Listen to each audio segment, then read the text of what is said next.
بەراورد بە ڕۆژانی ڕابردوو 24 ساعتی ڕابردوو هێرشەکانی ئێران بەراورد بە ڕۆژانی پێشتر کەمتر بوون، بەڵام هێرشەکانی ئیسرائیل بۆ سەر پایتەختی ئێران، هەروە بۆ سەر ئەسفەهان، بۆ سەر یەزد، شیراز،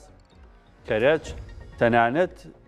ناوچەکانی ڕۆژهەڵاتی کوردستانیش بەردەوام. ئەمڕۆ ژێرخانی ئابووری ئێران کرایە ئامانج بەدیان کارگەی گرنگی پیشەسازی ئێران کاکرێ بڵین دڵی پیشەسازی ئێران بوون کراونەتە ئامانج. بەشێک لەوانە کارگەی پیشەسازی تایبەت بە ئاسن و پۆڵا بوو. ئێران بەراورد بە وڵاتانی دیکەی ناوچەکە لە ڕووی بەرەمێنانی پۆڵا و ئاسنەوە لە ڕیزبەندی پێشەوەیە و ساڵانێکی دوور و درێژە شانازی پیشەسازی ئێران کانزاکانە. لە هەمان کاتدا هەر بۆ نەوەستاوە چەندین کارگەی بەرهەمێنانی چیمەنتۆش لە ئێران کراونەتە ئامانج. ئەمانە پێشهاتی نوێن سوپای پاسدارانی لە وەڵامی و هێرشانی ئیسرائیل بۆ سەر ژێرخانی پیشەسازی ئێران ڕایگەیاندووە داوا لە هاوڵاتیان نەکات لە وڵاتانی دراوسێ بە تایبەت ئەوانی کە موشکی ئێرانیان نەگاتێ. هاوڵاتیان دوور بن لەو ناوچە پیشەسازیانی کە بەرژەوەندی ئەمریکا و ئیسرائیلی تێدایە، بە تایبەت مەبەستی وڵاتانی کەنداوە هەر ناوچێکی پیشەسازی کە کۆمپانیای ئەمریکی کاری تیا بکات ئەی کاتە ئامانج. بێگومان کاردانەوەکان زۆرن. ڕاوێژکاری دەرەوەی ئەڵمانیا کەمێک پێش ئێستا قسەی هەبوو ئەڵێت هەموو شەوێک دوعاکەم کام شەڕە بوەست.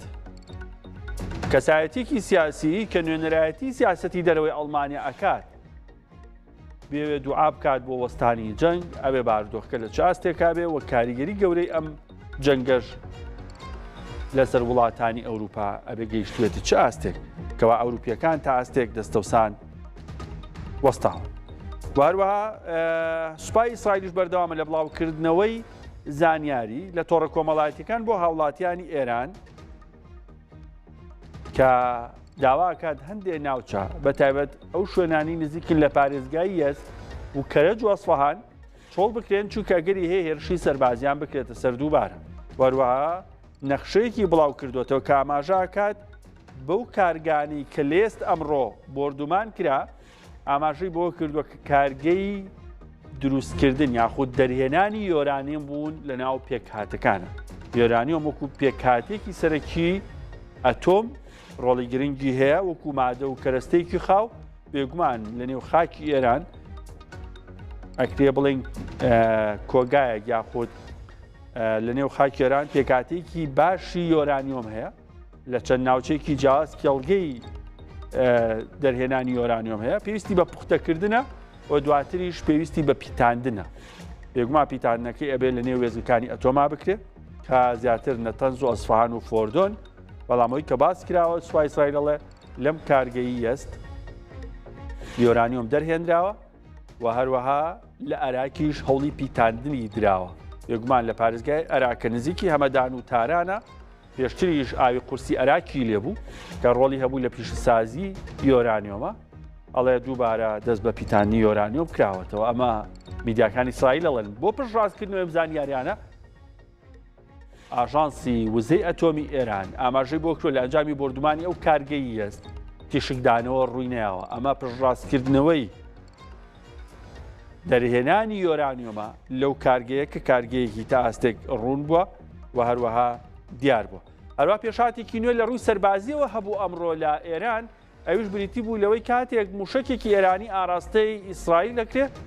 دوای تەقاندنی بۆ چەند چرکێک دووبارە لە هەمان شوێنەکەوێتە خوارە و زیانێکی زۆر بەو ناوچەیە گەێنێ کە لە ئێرانەوە موشکەکە هەڵدراوە. ئەمە یەکەم وێنەی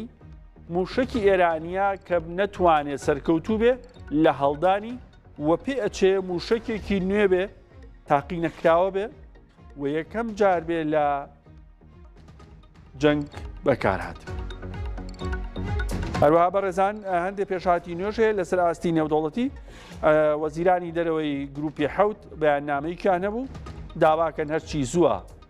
جەنگ و ئاڵۆزیەکان لە ڕۆژهەڵاتی ناوەڕاست بۆستێ و هەروەها داواکەن هێرش بۆ سەر خەڵکی مەدەنی و ناوچەی مەدەنی ڕابگیرێ کە بێگومان جی حەوت ئەمریکا شتیا ئەندامە. ئەم ڕاگەیەندراوی G7 هەندێک وا لێکیان نایەوە کە ئەمە دژی ئەمریکا بێ بەڵام داواکردنەوەی کە ناوچەی مەدەنی نەکرێتە ئامانج مەبەستیان وڵاتانی کەنداوە کە ئەمریکا داوای کاروە داواشیان کرد کە شەڕ هەرچی زووە بوەستێ کە بێگومان ئەم جۆرە بڕیارانە کە G7 دیارەتی کاریگەرێکی گەورە لەسەر سیاسەتی ئەمریکا دروست ناکە و وتوشیانە کە پێویستە ئاسایش و ئارامی بۆ ڕێڕەوی گواستنەوەی کاڵا و شمەک و سوتەمەنی لە گەروی هورمز دروست بکرێت کە بێگومان ئەمانە ئەگەری هەیە هەوڵێک بێ دوای ئەم ڕاگەیەندراوانە ئەگەر سوودی نەبێ بە هاتنەناوەی سەربازی وڵاتانی G7 بڕیار لە بارودۆخی داهاتووی جەنگ بدەن. هەروە بەڕێزان پێشهاتێکی نوێ هەیە سەرنجستانی بۆ ڕاکێش. هەندێک سەرچاوە باز لەواکەن کە وەڵامی ئێران بۆ داواکاری و ڕۆژنووسی پانزخاڵی ئەمریکا ئەمڕۆ ئەگاتەوە ئەمریکا. دوای ئەوەی کە ئەمریکا بڵاوی کردەوە ڕۆژنووسێکی پانزخاڵیان سەبارەت بە ئاگربەست و کۆتایی هێنان بە جەنگ لەگەڵ ئێران لە ڕێگەی نێوەندگیرەکانیانەوە بە دیاریکایی وتیان لە ڕێی پاکستان و ئاراستەی بەرپرسانی ئێستا ئێرانمان کردووە سەرچاوەیەک لە پاکستان و هەروەها لە ناوخۆی ئێرانیش پشڕاستی کردێتەوە کە ئێوارەی ئەمڕۆ هەینی ئێران وەڵامی داواکانی ئەمریکای گەیاندوێتەوە دەست ناوبژیکەرەکان ئەوانی کە نێوەندگیری ئەمریکا و ئێرانەکە ناوبژیوانەکەن ئەمریکا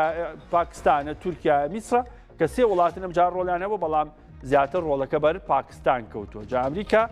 قەرزێکی پاکستانی لابوو لە ساڵی ڕابردوو کە ترەم زۆر شانازی پێوە کرد جەنگێکی چەند ڕۆژی لە نێوان هندستان و پاکستان ڕوویا کە هەردووکیان خاوەنی چەکی ئەتۆمی و موشەکی بالستی تایبەتن وێرانکەرن ترەم داوای لە پاکستان کرد جەنگ ڕابگرێت لەگەڵ هندستان جەنگیان ڕاگەیاند و ئاگربەستیان ڕاگەیاند یەکێک بوو لەو هەشت شەڕەی کامیشە ترەم شانازی پێوکاڵە من هەشت شەڕم لەسەر ئاستی جیهان وەستان بۆیە قەرزێکی پاکستانی لابوو پاکستان داوایان لە ئەمریکا کردبوو پێشەوەی هێرش بکاتە سەر ژێرخانی وزەی ئێران دەرفەتێکی دانوستان و گفتوگۆ لەگەڵ ئێرانیەکان هەیە لە دەستی نەدەن و جەیدی ڤانز جێگری سەرۆکی ئەمریکا ڕاست پێرداوە کە لە ئەمریکاوە سەرپەرشتی دانوستان و گفتوگۆ لەگەڵ ئێران بکات بەشێک لە شارزان و شۆڤەکارانی سیاسی پێیان وایە هاتنەناوەی جەیدی ڤانز کە لە سەرەتاوە دژی جەنگ بووە مەبەستیان لە پێش شەڕی 12 ڕۆژەشە ئەکرێ دەرفەتێکی باشە بۆ ئێرانیەکان ئەگەر بێت و ئەم جارە دانوستان بە تەواوەتی و گفتوگۆکان نەگاتە ئەنجامێکی ئەرێنی سەبارەت بە ڕاگررتنی جەنگ ئەوە دوایین دەرفەتی ئێرانە بێت سەبارەت بە دانوستان و گفتوگۆ کە لە دەستیە لە مانگی یەک خۆپشاندانی فراوان لە ئێران و ڕۆژهەڵاتی کوردستان کاردانەوە هەبوو سەبارەت بە دۆخی گرانی و دابەزینی بەهای هەرەو کات تورکیا ڕۆڵی نێوەندگیری بینی لەگەڵ هەشت سەرکردەی وڵاتانی دیکەی ناوچەکە گفتوگویان لەگەڵ ترەمپ کرد کە گەڕێکی دانوستانی دیکە لەگەڵ ئێران بەڕێوە بچێ سێ جار ئەمریکیەکان و ئێرانیەکان کۆبوونەوەیان هەبوو دوو جار لە جنێڤ یەکتریان بینی ڕۆژی پێنجشەمەی کۆتایی کە 26 دوو بوو ڕۆژی 28 دوو ئیسرائیل و ئەمریکا هێرشیان کردە سەر وڵاتەوە بە پێی قسەی ترەمپ زیاتر لە 48 بەرپرسی باڵای ئێرانیان کردە ئامانج ئەم هەفتەیە کە تێپەڕی هەفتەی ڕووداوی گرنگ بوو هەفتەی چوارەم بوو لە جەنگ تێپەڕی ئەچینە هەفتەی پێنجەم دۆناڵد ترەمپ لە یەکەم ساتی ڕاگەاندنی هێرشی ئەمریکا و ئیسرائیل بۆ سەر ئێران وتی کام جەنگا گەریە 4 ڕۆژ بۆ 4 هەفتە بۆ 6 هەفتە بەردەوام بوو 4 هەفتە تێپەڕی بەرەو هەفتەی پێنجەم و شەشەمە چین و لە هەفتەی چوارەم کۆمەڵێک بابەتی گرنگ ڕوویە لەوانە دۆناڵد ترەمپ ڕایگەیاند کە 48 ساعت لە بەردەم ئێرانیەکانە ئەگینا ژێرخانی وزەی ئەو وڵاتە کاتە ئامانج کە زیاتر مەبەستی وێزگەی ئەتۆمی بوشەرە کە بای 10 ملیار دۆلارە بەوتی یەک موشەکی بەستە کە ئێمە ئەو وێزگە ئەتۆمیەی وزەی کارەبای ئێران لە ناوی لە بەرامبەرە سوپای پاسداران وتی کە تەواوی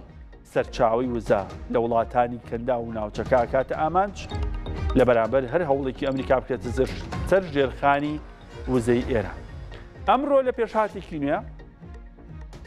یاخود بڵین درنگانێکی شەو لە پێشهاتێکی نوێ دوایەوە کە دۆناڵد ترەمپ 5 ڕۆژی نوێ کردەوە بۆ ئەنجام نەدانی هێرشەکان 10 ڕۆژی دیکەی نوێ کردەوە وتی کە هێرش ناکەین سەر ژێرخانی وزەی ئێران بەڵام ئەمڕۆ لە پێشاتێکی نوێ هێرشکرا ژێرخانی پیشەسازی ئێران چۆ سێکتەرێکی جیاوازە پەیوەست نییە بە وزەوە و قسەکەی دۆناڵد ترەمپیش دیارە کە تەنها مەبەستی وزە بوو کە زیاتر بەرهەمێنانی کارەبا بێگومان لە ناوخۆ ئێرانیش کاردانەوەی فراوان هەیە بارودۆخەکە جیاوازە لە پارێزگایەک بردومانەیە لە پارێزگایەکی دیکە کردنە ئامانجی ژێرخانی پیشەسازی هەیە و بزانین بارودۆخی خەڵک چۆنە ژیان لە ڕۆژهەڵاتی کوردستان لە شارەکانی ئێران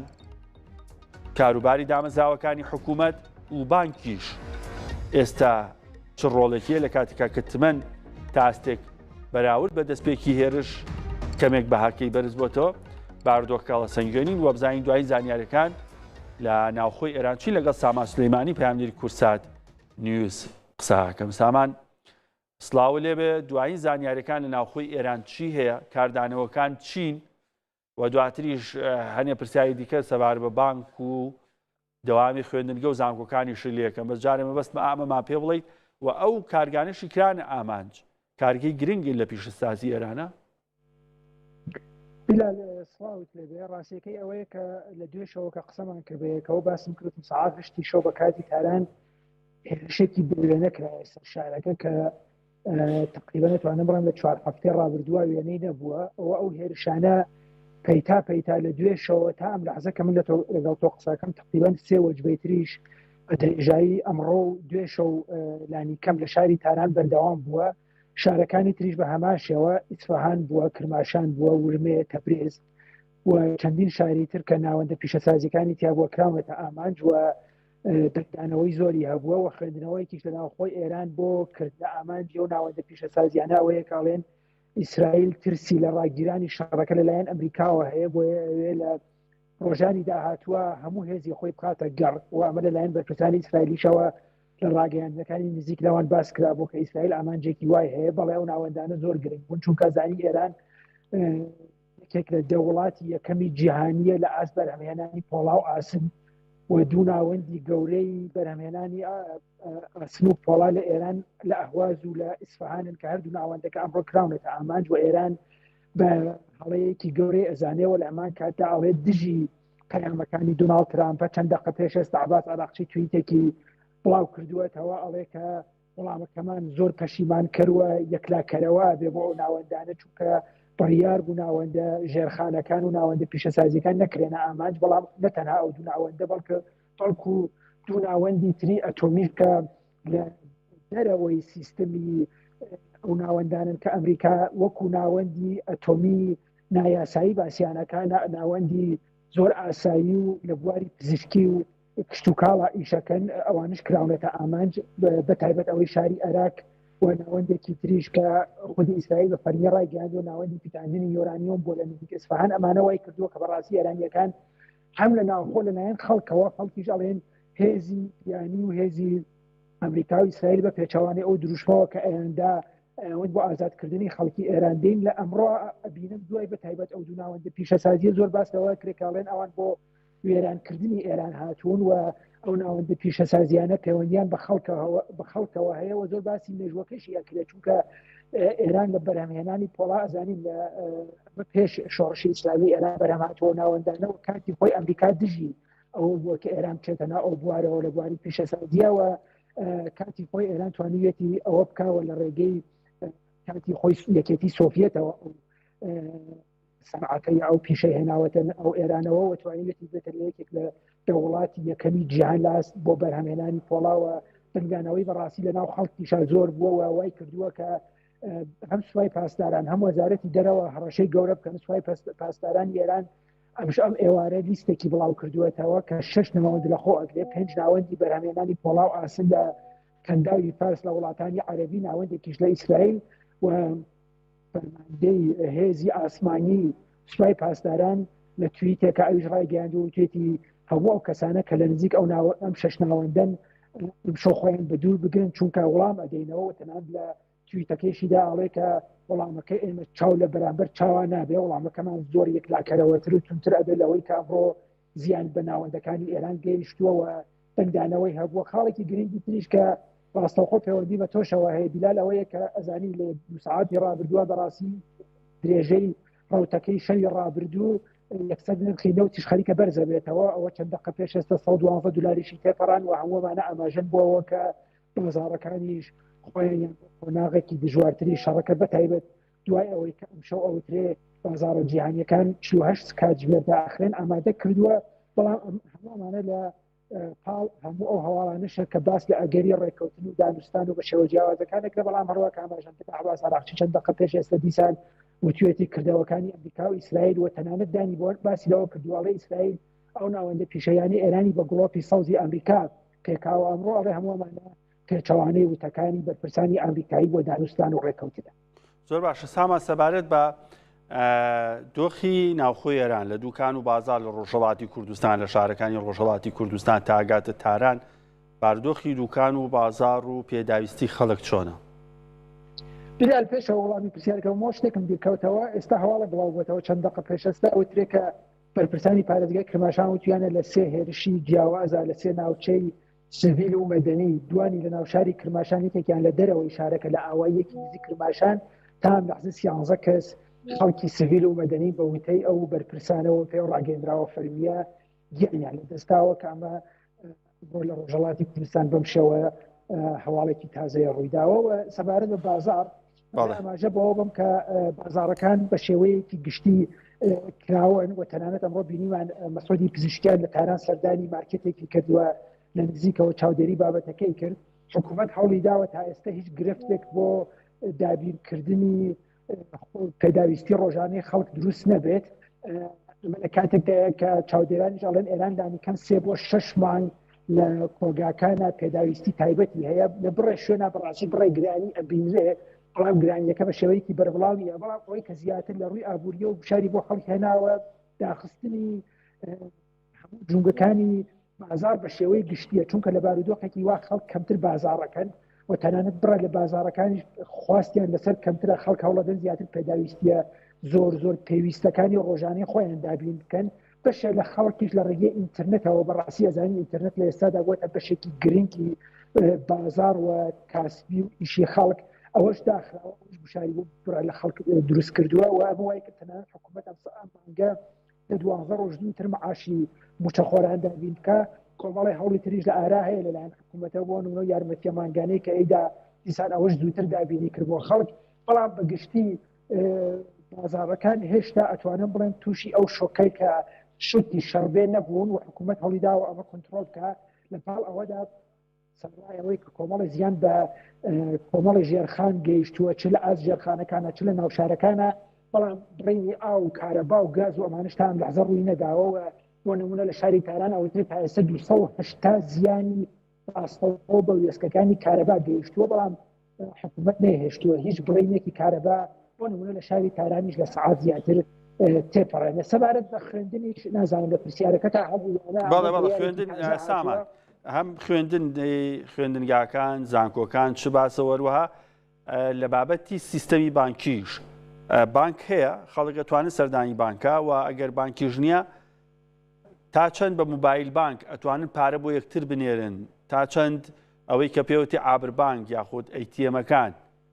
کاشمەشینەکان چەند پارەیان تایە خەڵک ئەتوانێت چەند پارە ڕاکێشێ بلا لە خوێندنگاکان سەرەتا کرا بە ئۆنلاین لە سەرەتای شەڕەکە بەڵام دوای ئەوە وەزارەتی هەم پەروەردە و هەم خوێندنی باڵا گشتی ڕایان کرد ئەمڕۆ وەزارەتی پەروەردەی کۆماری ئیسلامییان ڕاگەیەندراوی تازە بڵاو کردوێتەوە ئەڵێ پلانی نوێەوە ئاگەیەندرا بۆ خوێندنگاکان هەرچەند ئێستا لە پشی نەورۆزی ئەینە پشوە نەورۆزیە بۆ خوێندنگاکان و بۆ بانکۆکان تا هەفتەی داهاتووش بەردەوامە بێ بۆ تقریبەن 8 ڕۆژی تر وتیانە بۆ دوای ئەوەش بۆ پلانی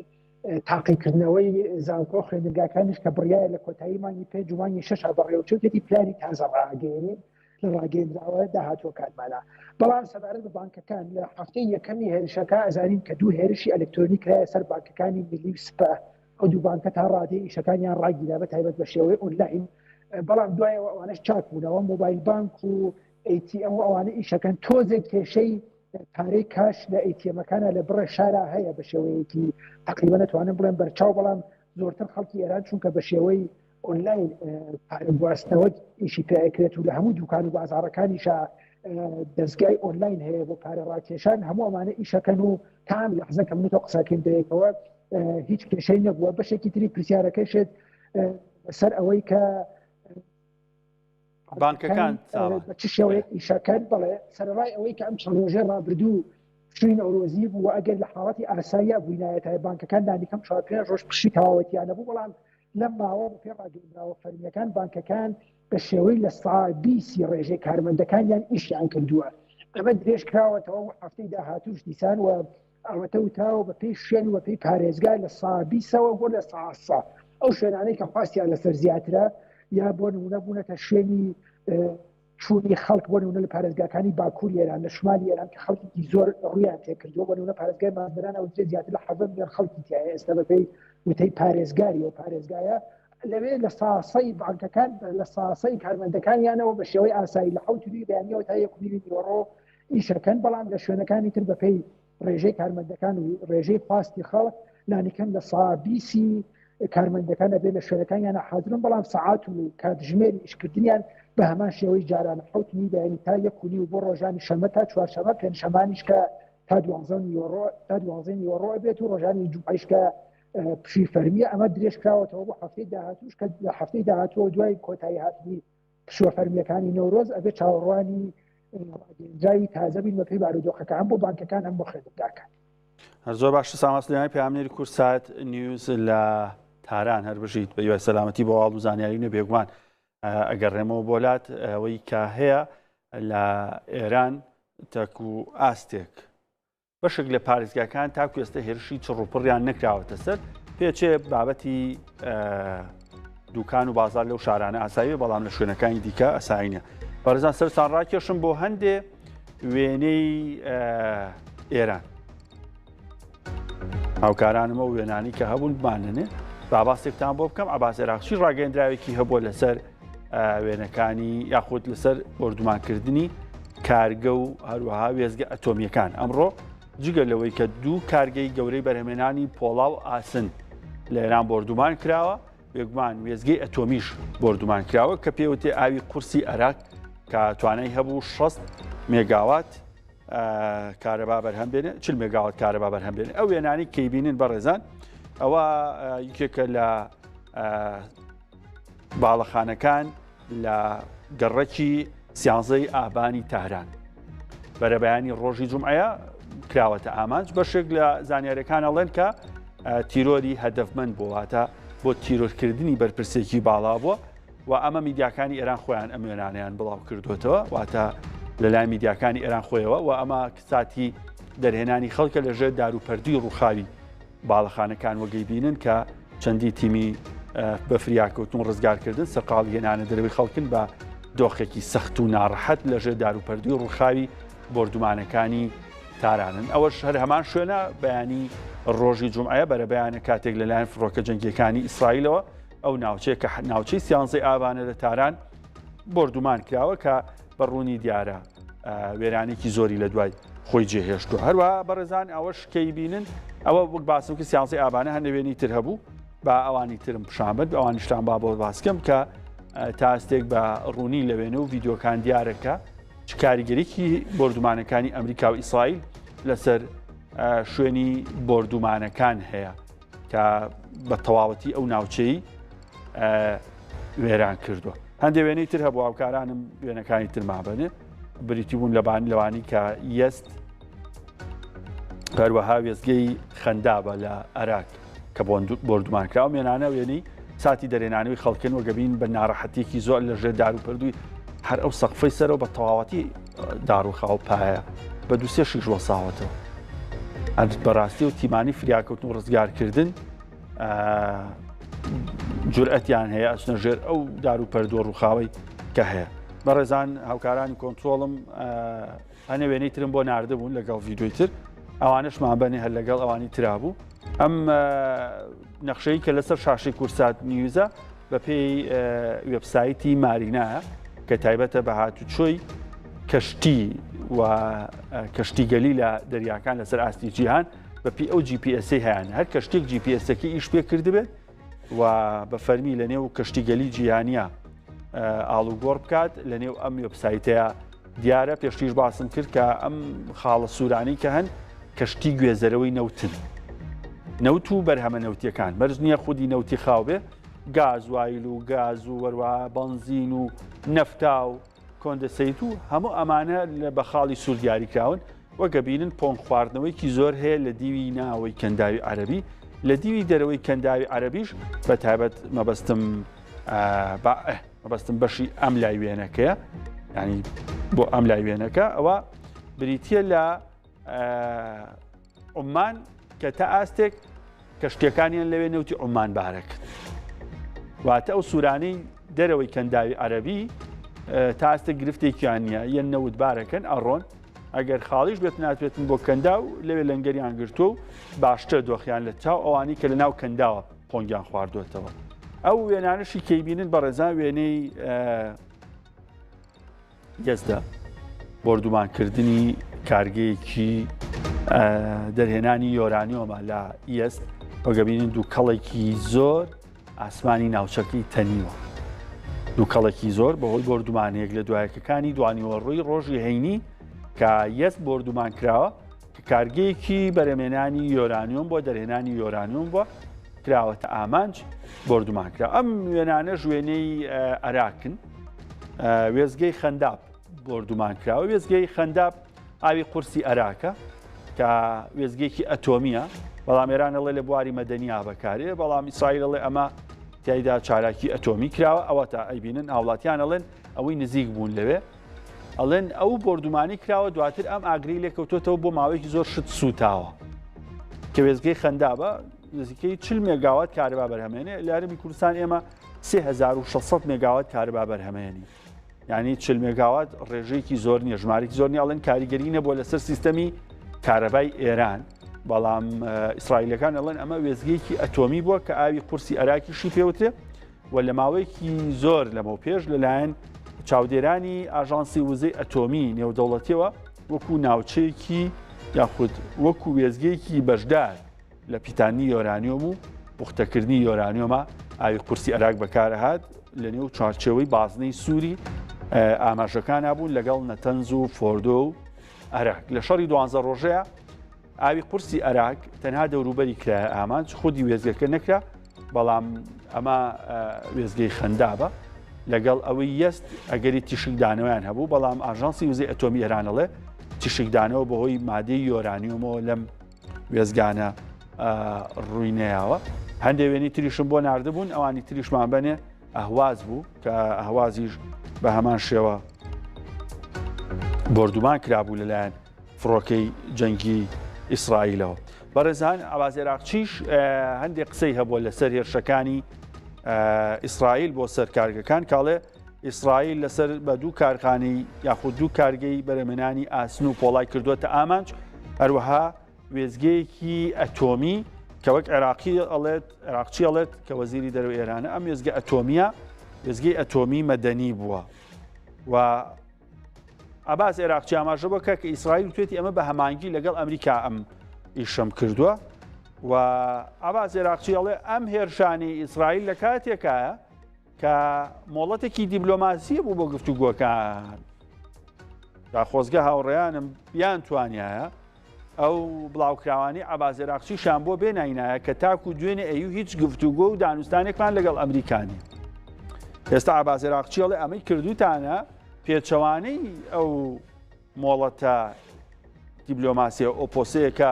لەلایەن سەرۆکی ئەمریکاوە دراوە کە ماوەی 10 ڕۆژە بۆ گفتوگۆکان و ئەمە وەڵامی توندی بەدوایەوت و بەڕێزان هەندێک هەواڵی بەپەلە هەیە هەر ئێستا لە ناوخۆی ئێرانەوە هەندێک زانیاری ئاماژە بۆکەن کە لە شیراز و دێسفول دەنگی بەهێزی بردومان و فڕۆکەی جەنگیە بیستێ هەر ئێستا لە نێو پارێزگای شیراز لە ناوەندی ئێران هەروە لە دێسفول لە باشووریان بە هەمان شێوە دەنگی تەقینەوەی بەهێز و دەنگی فڕۆکەی بەهێزە بیستێ و ئەوتێت کە چەندین فڕۆکەی جەنگی لە ئاسمانی ئەو دوو ناوچەیە لە ئێران بە ئاسمانی لەلایەن هاوڵاتیان و دەنگیانە بیستێ و چەندین ناوچیان لە شیراز بردومان کردووە هەروەها ئەڵێن کە لە ناوچەی جیاوازی شیراز بۆ بردومانەکە ئێستا واتە تەنها یەک شوێن نەبووە لەسەرێک بکرێت ئامانج بەڵکو چەند ناوچە و چەند گەڕەکێکی جیاوازی شیراز بوون زیاتر کەوتونەتە دەرەوەی ناوچەی نیشتەجێ بوون کە زیاتر ناوچەی سەربازی و ئەمنی بوون و هەروەها دەوترێت کە بردومانەکان هێندە سەخت بوون هێندە قورس بوون کە تەواوی دانیشتوانی شیراز بە ئاسانی هەستیان پێکردووە و بەشێکی زۆری باڵەخانە و خانووی نیشتەجێبوونی هاوڵاتیان زیانیان پێگەشتووە و لەری ونەتەوە کە تەواوی دانیشتوان کەوتونەتە دۆخێکی قەلەقی و نادڵنیایی. هەروەها لە ناوچەکانی زەرقان لە شیراز ئەوتێت چەند جارێک لەسەرێک ئێستا بردومانی سەخت هەبووە و تاکو ئێستش دەنگی فڕۆکەی جەنگی لە ئاسمان ئەبیسترێ. هەروەها ئەوتێت لە نزیک فڕۆکەخانە و هەروەها پایەگە یاخود بنکەی سەربازی ئاسمانی سوپای پاسداران لە شیراز بردومانە بۆ فڕۆکەخانەی شیراز بردومان کراوە لەگەڵ بنکەی سەربازی هەوایی. هەرچەندە لە دەسفوڵیش بە هەمان شێوە بە ڕێزان باس لەواکرێت کە سێ شوێن بە چەند جارێک بردومانی لەسەر یەک کراونەتە ئامانج و دەنگێکی بەهێزیان هەبووە زەوی لەگەڵی لەریوەتەوە کە بۆ ناوچەکاڵێن ئەمما یەکەم جارە دەنگی وا بەهێزی بردومان لە ناوچەکەیان ببیستن و هەوترێت کە لە دێزڤڵ بلواری ئارتەش کە ناوەکەیەتی کراوەتە ئامانج و هەروەها لە هەندێ شوێنی دیکەی ناوچەکەش بردومان هەبووە. بەڕێزان هەر ئێستا لە هەندێ ناوچەی دیکە بردومان هەیە کەوترێ بنکەی چوارەمی ئاسمانی ئێران چەند بنکەیەکی جیاوازیە زۆنی جیاوازیە لەلایەن فڕۆکەی جەنگی ئیسرائیل و ئەمریکاوە کراونەتە ئامانج واوتێ بۆمبارانەکە یاخود موشکباران و کردن ئامانجی ئەو ناوچەیە 15 دقیقە لەسەر یەک بردومان کراوە بە موشک واتە بۆ ماوەی 15 دقیقە بردومانی سەخت هەبووە. ئەم دوو ناوچەیە شیراز و دێسفوڵ وەک ئاماژەکان هەن ئێستا یانی 2 دقیقە پێش ئێستا ئەو ناوچانە بردومان کراون. بەشێک لە میدیاکانی ئێرانیش بە هەمان شێوە باسییان کردووە. بەڕێزان هەر لە بابەتی ئەم دۆخەی کە ئێستا هەیە وتەبێژی قەرارگای خاتمن ئەنبیا وتەبێژی قەرارگای خاتمن ئەنبیا ئەڵێت کە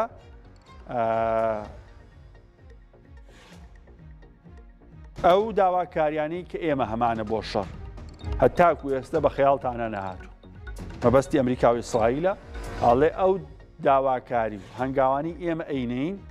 هێشتا بە خەیاڵی ئێوەیان نەهاتووە وەک وەڵامێک بۆ هەڕەشەکانی ئێران و ئەمریکا. ئەمەش ڕاگەندراوەکەی عەباس عێراقچیە کاڵێ ئیسرائیل دوو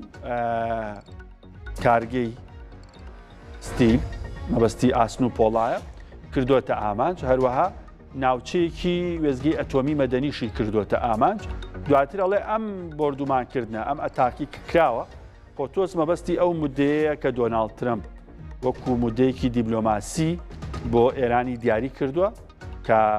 دێدلاینی هەیە ڕۆژی دووشەممە 6/4/2026 سەعات 8 شەو. عەباس عێراقچی لە پێشێلکردنی ئەو ماوەیە کە دیاریتان کرده بوو و ئەڵێ ئێمە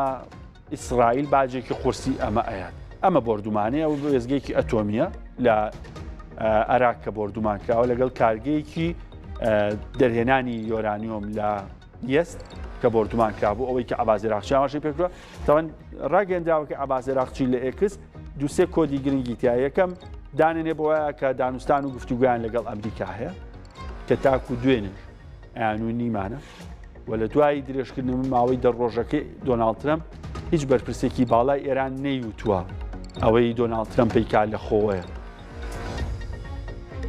دۆناڵد ترەمپ شێت و هار ببوو بەوەی کە ئەی دانوستان هەیە و هەچی میدیا ژیان و کاکە ئێران ئەڵێ نییە. تەنانەت چەندین کاریکاتێری کۆمیدی لەسەر دروستکا بوو کە بەحساب دۆناڵد ترەمپ لەگەڵ خۆیان دانوستانەکان لەگەڵ ئێران بەڵام ئەمەی عەباس عێراقچی بەڕوونی ئاماژەی پێوەکە کە دۆناڵد ترەمپ مودەیەکی دیاریکراوە بۆ دانوستانی دیبلۆماسی ئەڵێ پێچوانەی و هەوڵەیە و لە کۆتاییش ئاڵێ ئیسرائیل باجێکی قورسەیە نەک ئەمریکا واتە هێرشەکەیان بۆ سەر ئیسرائیلە بێ واتە جۆرێک لە ڕێکەوتن لەم بابەتەیە هەیە کە ئەمریکا کەمتر هێرشەکانی ئەنجام با بۆ سەر ئێران و ئێرانیش هێرشەکانی بۆ سەر ئەمریکا بە شێوازێکی تر جۆرێک لە پارێزبەندی تیابێ ئەگەر بێت و بە قسەی عەباس عێراقچی بەرچەندە ئەوەی کە قسەی یەکەمەکان لە مەیدانی جەنگ بابەتی سوپایە بە تایبەت قەرارگای خاتمین ئەنبیا وەک ئەوەی کە پێشتیش وتراوە ڕاهبەری سێم ئەویش ڕۆلی سەرەکی و یەکلاکەرۆی لەم بابەتانە هەیە ئەوە دانانە بۆ گفتوگۆی کە لەگەڵ ئەمریکا هەیە لەسەر و بردومانانی ئەمڕۆ کە کرا بۆ سەر چەند ئامانجێک لە ناوخۆی ئێران جا هاوکارانم گرافیکمان هەبوو گرافیکشمان بنێ بە ناوی خواشی لێ بێنین لە گرافیکەکەمان بزانین هەنێ شت باسکەین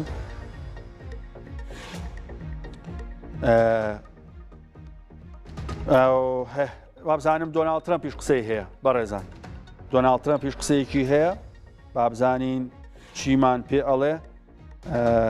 ئەوی ژوای باسی کردبوو کە دۆناڵد ترەمپ کە ئۆپەراسیۆنەکانیان بۆ سەر ئێران بە باشی بەڕێواچێ ڕاگەندراوەکەی دۆناڵد ترەمپ بەڵێ بڕیارە وتارێکی ئابووری چەند ساعتێ پێشێستا بڵاوی کردوێتەوە کە وتارێکی ئابووری گرنگ لە مەیامی پێشکەشەکە لە یەکی ویلایەتەکانی ئەمریکا و هەروەها ئەژڵێ ئۆپەراسیۆنی سەربازیمان لە ئێران بە باشترین شێوە و بە مەزنی بەڕێواچێ تاکیدکردنەوەی لەوەی کە ئێران و یاخود ئەمریکا بەردەوامە لە هێرشەکانی بۆ سەر ئێرە بەڕێزان هەندێ پێشاتی نوێشە بوو من بۆتانی باسکەم بە تایبەت لەسەر نەخشە کە پەیوەستە بە چی پەیوەستە بە هێرشەکانی ئەمریکا و ئیسرائیل بۆ سەر ئێران و تا ئاستێکیش بە پێچوان کاغڕێکەوتە لە سیریم کامێرەیان کە باش بە پرۆزەی دانیشتنەکەم چاکەم ئاوە باشە بڕۆم جا بەڕێزان ئەمە نەخشەی ئێران سوور وارووا عێراقیش لە تەنیشتی بارودۆخێکی سەختی دروست بووە هەندێک عێراقیش پێشتر لە سەرەتایم جەنگەوە باسییان کرد کاکە نەخشەی عێراق مەگە بگوازینە بۆ ناوچەیەکی تر تۆزە لە شەڕ و ئاڵۆزی دووربین هێرشەکان بۆ سەر ئێران لە ماوەی 24 ساعتی ڕابردوو زۆرتی ناوچەی گرتوێتەوە هەر لە تارانەوە بۆ تەبرێز هەروەها بۆ ناوچەی کرماشان و تا ئەگاتە یەزد و شیراز لەم ناوچەیە هەتا ئەگاتە باشووری ئێران و هەروەها گەروی هرمزیش وەکو گرفتێکی گەورەی ئابووری جیهان ماوەتەوە جا هاوکاران مەتوان یەکسە تەحویلی نرخی نەوت بن بۆی لەگەڵ گەروی هرمزەکە باسی کەین کە ئێستا دوو ناوچەی گرنگ زۆرتر لە میدیا لە نێو سیاسیەکان لە نێو شۆڤەکاران باز بکرێ هەردوو ناوچەی گەروی هورمز لەگەڵ دوورگەی خارگە کە ئەگەری فراوانبوونی جەنگ بەهۆی ئەم دوو ناوچەیەوە لە زیادبوونە بە تایبەت ئەنجامدانی هێرشی سەربازی زەمینی بۆ سەر دوورگەی خارگ و هەروەها بەردەوامبوونی ئێران لە ڕێگرتن لە گواستنەوەی کاڵا و شمەک و نەوت و بەرهەمە نەوتیەکان لە گەروی هورمزەوە کەوای کردووە جۆرێک لە ئاڵۆزی لە بازاڕی وزەی جیهانیا ڕووبات بێگومان ئەم دوو ناوچەی وەکو دوو ناوچەی گرنگی یەکلاکەرەوە ئێستا لە جەنگە بیندرێن بە هەرێکیان لەمانە بتوانێت هەر لایەنێک کۆنتترۆلی تەواوەتی بکات ئەکرێ ببێتە هۆی ئەوەی پەرخستن یاخود بەهێزکردنی بەرامبەرەکەی بۆ نمونە هێزی سەربازی ئەمریکا بتوانێت دوورگەی خارگ بگرێت و هەروەها بتوانێت گەروی هورمزیش کۆنتترۆلکە یاخود ئەو هاپەیمانەتی کە لە 30 وڵات لە ئێستا پێک هاتووە وڵاتانی ئەوروپا و ئاسیایی بتوانن ڕێڕێوێکی ئەمن بۆ گەروی هورمز بکەنەوە ئەوە پێگەی تەواوەتی ئێران لەو ناوچەیە یاخود لە ڕووی جەنگەوە لاسەنگە بێت واتە جۆرێک لە ناهاوسەنگی لە جەبەری جەنگا ڕوئە وەگەر بێت و ئەمریکاش بە هەمان شێوە دوورگەی خارگ کۆنتترۆل کات دڵی ئابووری ئێرانی کۆنتترۆل کردووە وەک ئەوەی ئێرانەکانی ژەڵێن ئەم هەوڵەی ئەمریکا کە باسیەکات بە هاتنی هێرشی زەمینی و ئەوەی کەوترێ لە دوێنێشەوە بەلەمی خۆکوش یاخود بەلەمی ڕۆبۆتیش کە بێ سایەقە بەبێ بەلەمەوانە بەبێ ئەوەی کە سەرنشینی هەبێ هاتوونەتە نێو ئاوەکانی کەندا و ئەکرێ ڕۆڵی یەکلاکەرەوەی هەبێ لە ئەنجامدانی هێرشەکان و سوپای پاسدارانی ئێرانیش بە ئەمریکەکانەڵێ حەزەکەین ڕۆژە زووتر بێن لەبەر ئەوەی ئێمە ئامادەین بۆ ئەم جەنگە پێشهاتی نوێژێ لە نێو ئێران جێگیری سەرۆکی ئەرکانی سوپای پاسدارانی ئێران ئەڵێت کە فیدایی وە ناونووسینی خۆبەخش بۆ هێزی سەربازی لە 12 ساڵەوە دەست پێەکە پێشتر تا تەمەنی 15 ساڵ و 16 ساڵیان دیاری کردبووێنە بەڵام ئێستا هاتووەتە سەر و 12 ساڵ کە لە 12 ساڵ بەرەو سەر لە هەر هاوڵاتی کێرانی ئەتوانێت بچێتە ڕیزی سوپا بۆ بەشداریکردن لە بەرەی جەنگ. هەنێک گرافیکی تریشمانە بوو هاوکارانم ئەوانیشمان بەنێ باباسێکی بارودۆخی ئێرانیش بکەین هەندێک ناوچەی دیکەش بکەین لێ بەڕێوەچوونی ئەو ئۆپەراسیۆنانی کە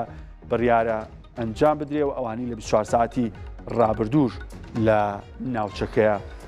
بەڕێوە چوون. ئەگەر نرخی نەوتیشە بێ ئەویشمان بەنێ بزانین دوایین نرخی نەوت گۆڕانکارەکان لە بازاڕی وزەشات چی هەیە بەهۆی ئەو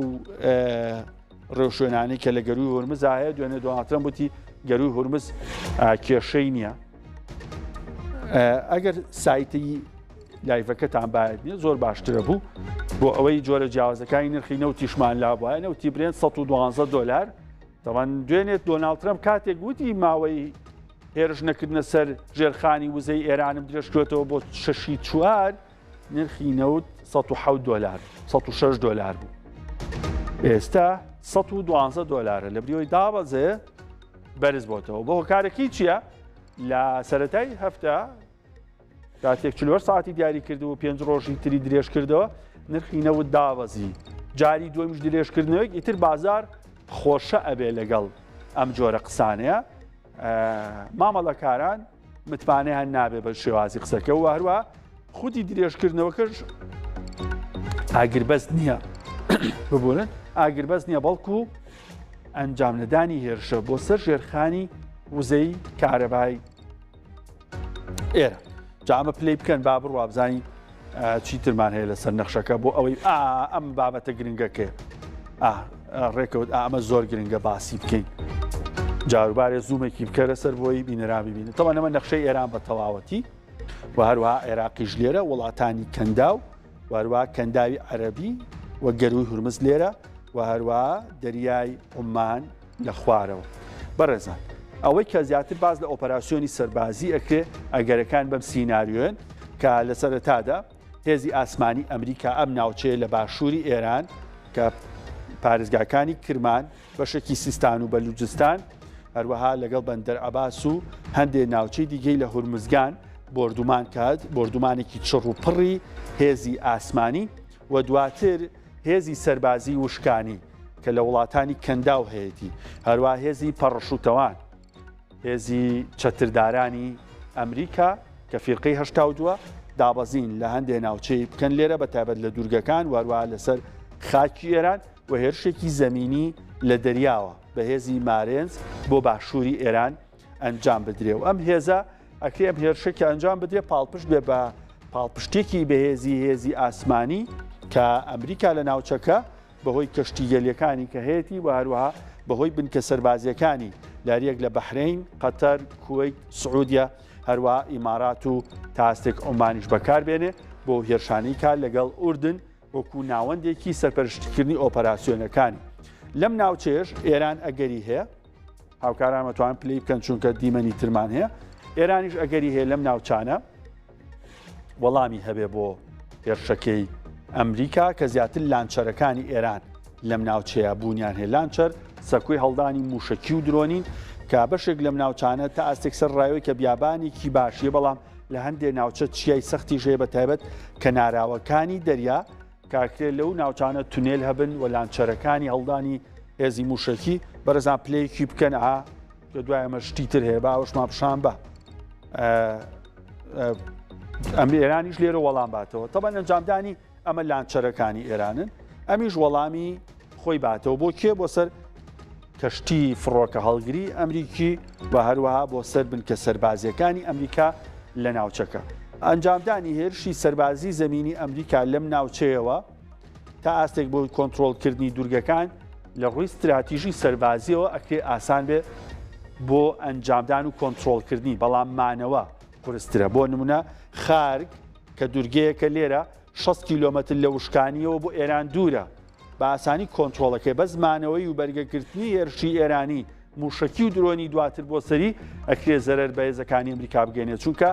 ئێران موسڵیتر نییە بە دووری 50 کیلۆمەتر بەناو ئاوە بەردەوام هێزی سەربازی زەمینی بۆ ئەو ناوچەیە بنێرێ وەکو پاڵپشتێک لەگەری بردومانی سەخت و چڕی بۆ نمونە خارک کە دۆناڵد ترەمپ ئاماژەی بۆ کرد لە یەک سەعاتدا توانیویانە 90 شوێن لە نێو دوورگەی خارک بردومان کەن کە 24 کیلۆمەتر چوارگۆشەیە، ینی 24 کیلۆمەتر دووجا وا باشتە بڵێ نەک چوارگۆشە کە تقریبان 8 کیلۆمەتر بە 3 کیلۆمەترێک پانەکەی ئەنجام بدرێت. ئەم ئۆپەراسیۆنی ئەمریکا ئەکرێت کۆمەڵێک مەترسی لە خۆی دوور بخاتەوە. یەکێک لەوانە ئەگەر بێت و سەرکەوتوو بێ بە قوڵایی 50 کیلۆمەتر یاخود 100 کیلۆمەتر داغڵی سنوورەکانی ئێران بێت، ئەکرێ وڵاتانی کەنداو لە مەولا کەمێک زیاتر سەلامەت بن لەوەی کە ئێستا هەیە، بەتایبەت لە هێرشی درۆنی. ئەگەر نا هێرشی موشکی بالستی ئێران ئەکرێ لە خۆر ئاوای ئێرانیشەوە ئەنجام بدرێ بۆ سەر ئەم شوێنان هەروەکو چۆن ئێستا ئیکا بۆ سەر ئیسرائیل بۆ سەر ئوردن. بەڵام لە ڕێی هێرشی درۆنیەوە بەتایبەت فڕۆکەی شایت 136 ئێران هەم خێرایەکی کەمە و توانای بڕینی مەودایەکی دووری نییە، بۆیە تاکو ئێستا ئێران نەیتوانیەوە بە شاهد 136 ئیسرائیل بردومان کات، تەنها موشکی بالستی بەکارهێناوە. وەگەر بێت و ئەم ئۆپەراسیۆنە بکرێ وڵاتانی کەنداوی عەرەبیش پاڵپشتیەکەن، بەتایبەت ئیمارات کە مەبەستێتی دوو گەروی یاخود دوو دوورگەی ناکۆکی لەسەر لێرە کۆنتڕۆلکا بۆ خۆی پاڵپشتی ئەمریکا بکات. وەسپای پازارانی ئێرانی ژەڵێ 1 ملیۆن سەربازمان بۆ هێرشەکان هەیە. بابەتێکی دیکە ئەگەری هەیە ئەم ناوچەیە ئاسان کا بۆ هێرشی زەمینی ئەمریکا بریتە لە سیستان و بەلوجستان کە لێرە گروپی ئۆپۆزیسیۆنی چەکدار هەن و مدەتێکی زۆرە بەرهەڵستی هێزەکان ئێرانەکەن تا ئاستێک لە ناو خاکی ئێرانیشان ناوچەی ئازادکراویان هەیە. هەندێک چیا و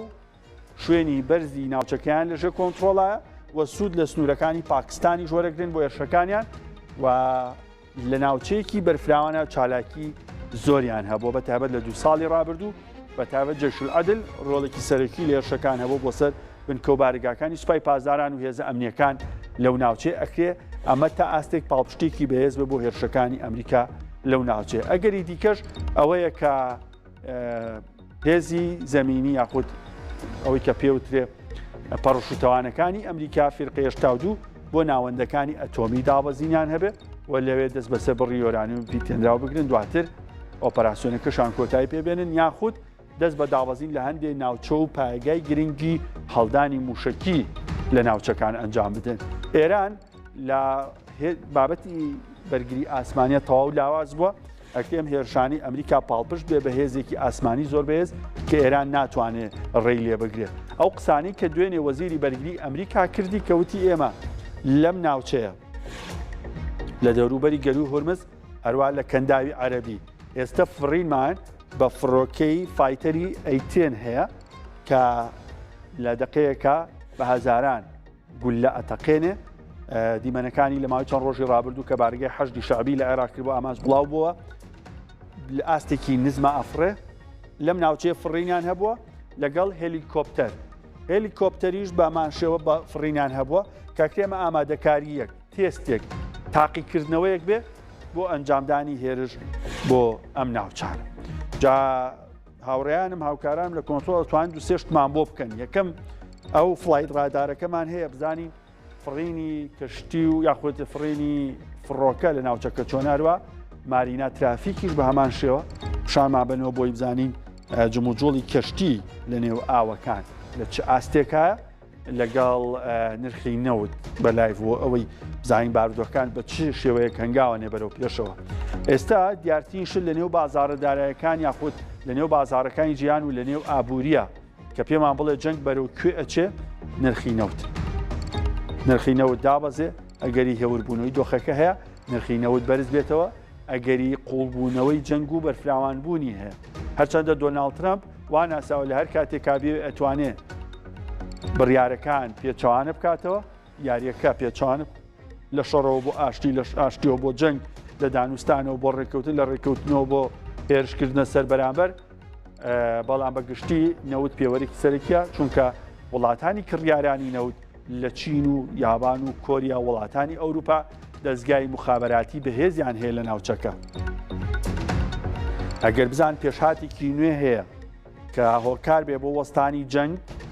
بڕیاری کڕینی نەوتی زۆر نادەن لەلایەن دامەزراوەکانیانەوە بەڵام کاتێک بزانن هێشتا مەترسیەکانی جەنگ هەیە ئەوە بێگومان بەردەوام لە کڕینینەوە دۆبڕێکی زۆر ئەمە فلایت ڕادارە پیشانیاکە بە تەواوەتی ئاسمانی سووریا لوبنان ئیسرائیل ئوردن کاگڕێکەوت کامێرەکەت خستە بەردەم پریڤیۆکەی من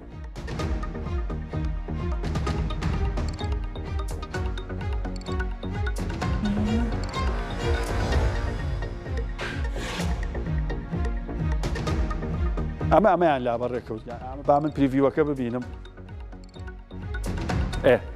ئەمە ئیسرائیل ئەمە ئەردەن لوبنان سووریا عێراق کوێیت بەشێکی زۆری باکووری و هەروەها خۆر ئاوای سعودیا لەگەڵ ڕۆژهەڵاتی سعودیا قەتەر بەحرەین فڕۆکەخانەی بن حەمەد کە بە ملیۆنان گەشتیار لێوەی هاتوویانەکرد لە قەتەر ترانزێت بوو ئاسمانی فڕۆکێکی پێوە نابینی هەروەها ئیماراتی عەرەبی بە هەمان شێوە باکووری ڕۆژهەڵاتی عومان بە هەمان شێوە کە فڕۆکە و کەمترین گەشتیە عومان تا ئەستێک کراوەیە و جەددە و ڕیازیش تا ئەستێک فڕۆکەخانەکانیان کراون بەڵام وەگەوەی ئەبینرێ ناوچەکانی هەڵدانی موشک و درۆنی ئێران بۆ ناوچانی سعودیا بە تەواوەتی وەستاون و ئاسمانی ئێران بە تەواوەتی کلێرە چۆڵە ها سەیری ئەفغانستانکەن بە ڕێزان ڕۆژانێک بوو یەک فڕۆکە بەسەر ئاسمانی ئەفغانستانە نەئەڕۆژ ئەوەندە بارودۆخێکی نەئەمنی هەبوو ئێستا ئاسمانی ئەفغانستان بۆ بە ناوچەی سەرەکی فڕین ساڵانە 76 ملیۆن دۆلاری ئالە و گەشتانە ئێستا دەستەکەوێت ئەگەر بێت و بۆ ساڵێ بەردەوام بێت پێشتر ئێران ئەم سوودەی ئەبینی و عێراقیش بە هەمان شێوە فڕۆکەیەگە ڕۆشت نزیکەی 400 دۆلار کرێی ئاسمانیان ئەیە بە عێراق بەوەی بە ئاسمانی عێراقا ئەڕوات ئێستا ئەفغانستان نانی کەوتۆتە ڕۆنەوە و هەروەها تورکیاش تا ئاستێکی سفادەیەکی کردووە لەم بارودۆخە هەیە لە ڕووی گەشتیاری و هەروەها کارگەکانی کە کاڵاو شمەکیان بۆتە جێگرەوەی کاڵاو شمەکی ئێرانی لە ناوچەکە ئەفغانستان سوودێکی زۆر گرنگی بینیوە پێش ئەم هێرشانە ئاسمانی ئەفغانستان ترسیەوەی هەبوو کە جموجۆڵی ئاسمانی لەو ناوچەیە ئەنجام بدرێ بەڵامەوە تا ئێستای بینن فڕۆکەی زۆر لە ئاسمانی ئازربایجان لە تورکیاوە بەتایبەت ڕێگەی گواستنەوەی ئەوروپا بەسەر ئاسمانی تورکیا یاخود بەسەر دەریای ڕەشا بەرەو ئازربایجان بەسەر دەریای غەزەرا بەرەو تورکمانستان بۆ ئەفغانستان واروها بۆ باکووری ڕۆژهەڵاتی پاکستان هەتاکو سەر ئاسمانی هندستان و لێژ بەرە وڵاتانی مالیزیا و چین و تایلند کە وێزگەیەکی گرنگی گواستنەوەی ئەوروپا و ئێرانە بە یەکترەوە ئەمەشی کە هەیە لێرە باباسی کێمەتان بۆ بکەم ئەرد و پارێزگای کەرەج و تارانن کە دوو ناوچەی گرنگی بۆردومانەکانی ئیسرائیل و ئەمریکان لە 24 ساعتی ڕابردوو ئەم ناوچانە بۆردومان کراون کاکەونە خۆر ئاوای تاران و هەروە ئەکەونە ڕۆژهەڵاتی کەرەج کە ناوچەی پیشەسازی گرنگن هەروەها کوێی تریش لەم ناوچەی بۆردومان کراوە ناوچەی فڕۆکەخانی میهراباد لە تاران هاوکارانم کەمێک زوومی ئەم بابەتەمان بۆ بکەن بۆی پێتان بڵێم لە تاران لە 24 ساعتی ڕابردوو کوێ زیاتر بۆردومان کراوە تاوان بابەتی مەیدانی ئینقلاب تاکو و نەواب و مەیدانی ئازادی وەکو چەقی تاران ناسراون زۆرترین بۆردومان لە 24 ساعتی ڕابردوو بۆ بەشی باکووری یاخود باشووری ڕۆژهەڵاتی تاران بووە لەگەڵ باشووری ڕۆژئاوای تاران ئەم ناوچانی سەرەوەی تاران کەمترین بۆردومانیان هەیە چڕوپڕ بۆ سەر بنکەی سەربازی چونکە زیاتر لێرە بنکەی گەورەی سەربازی بوونی نییە تەنها لەم ڕێکە نەبێت لە مەیدانی ئینقلاب بۆ پارکی لالە تاگاتە ئەمیر ئاباد دامەزراوەی ئەتۆمی ئێرانی لێە لە نزیک باڵەخانەکانی ئەوەی کە پێوتێ بە شەناوخۆیی زانکۆی تاران کە کەمپی زانکۆی تاران لێرە بە شەناوخۆیی لێرە ببورن بەرامبەر ئەوێ دامەزراوەی ئەتۆمی ئێران بوونی هەیە وەکو موئەسسەسەکە خۆی کە لە 24 ساعتی ڕابردوو بۆردومان هەبوو لێ با بەشەکانی تری باکووری تاران باکووری ڕۆژهەڵاتی تاران باکووری ڕۆژئاوای تاران زیاتر تیرۆری هەدەفمەندی تیاکرێت واتە بیانێت کە سایەتێکی گرنگ ئەگەر زانیاری هەبێ لەوێ بۆردومانی سەختێ ئەگەرنا بۆردومانی چڕوپڕ بۆ بنکەی سەربازی بۆ ژێرزەمینەکان هەروەها بۆ تونێلەکان کە موشکیان تیابێ زیاتر ڕۆژهەڵاتی تاران ئەگرێتەوە لەگەڵ پەردی تهران پارسی تاران و هەروەها ڕۆژ ئاوای تاران لە دو هەفتەی ڕابردوو فڕۆکەخانەی میهراباد گۆردومانی سەخت و چڕ کرابوو. ئەمە فڕۆکەخانەی میهرابادە بەڕێزە لە نزیک مەیدانی ئازادی هەموو ناوێکی ناسرا و هێمایەکی ناسراوی تارانە پێ ناسرێتەوە. ئەمە فڕۆکەخانەی میهرابادە. دو هەفتەی ڕابردوو گۆردومانێکی سەخت و چڕی ئێرەکرا. 24 ساتی ڕابردوو جایەکتر هێرشکرایەوە سەر فڕۆکەخانەی میهراب. جابا بزانین چی ترمان هەیە؟ نرخی نەوت دانیشمەوە؟ نرخی نەوتمان هەبوو یان ماریناکە ماریناکەمان بنێ. بەڕێزان ئەمە مارینا ترافیکە. ئەم مارینا ترافیک ئەمەش پیشانمانەیە کە شتێکان ڕاستەوخۆ ئێستا کێ ئەڕوا وەک ئەبینن ئەگەر هاوکارانم گەروی هورمز بێننە پێشەوە چەند کەشتێکی سەوز یاریکراوی سەوز لە گەروی هورمزا ئەبینین. سوورەکان بێگومان بابەتی گواستنەوەی نەوتن کەمێک سەروتر یەختۆز بێنە خوارەوە بێنە خوارەوە. ئەگەر ببینین لێرە کۆمەڵێک کەشتی سەوز لەو ناوچەیە هەیە کە بێگومانەوە دوورگەی قشم لەگەڵ لانگ کامانە ڕۆڵی گرنگیان هەیە لە کۆنتترۆلکردنی گەروی هورمز. ئەبینێک خاڵی سەوز لە گەروی هورمزا هەیە لەگەڵ دوو خاڵی سوور چەند خاڵێکی پیرۆزەی. خاڵە سەوزەکان بریتە لەو کەشتیانی کە کۆنتێنەریان پێ واتە کاڵا و شمەگە گوازنەوە. ئەوە وەگە بینرێت بەشێک لەو کەشتیانە لە نێو گەروی هورمز واقعی ئێستا ئەڕۆن ئەگەری هەیە لە دوای ڕێپێتانیان کە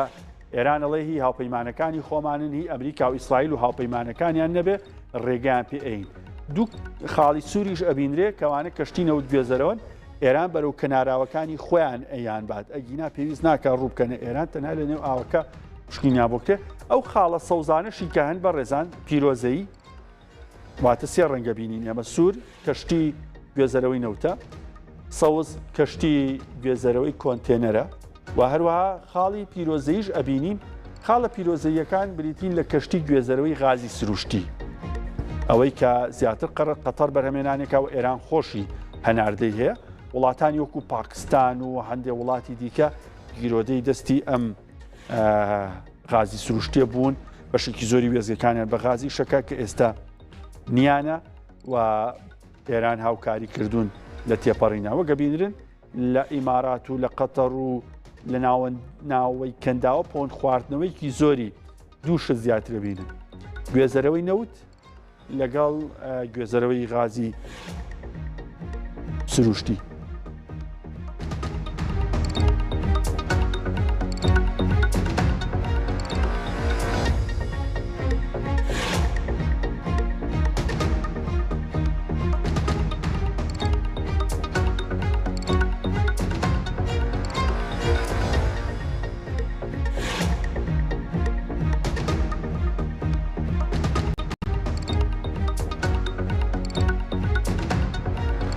بابزانین باردۆکە بەرەو کوێ ئەڕوات پێویستمان بە شرۆڤ و شیکارێکی ورد هەیە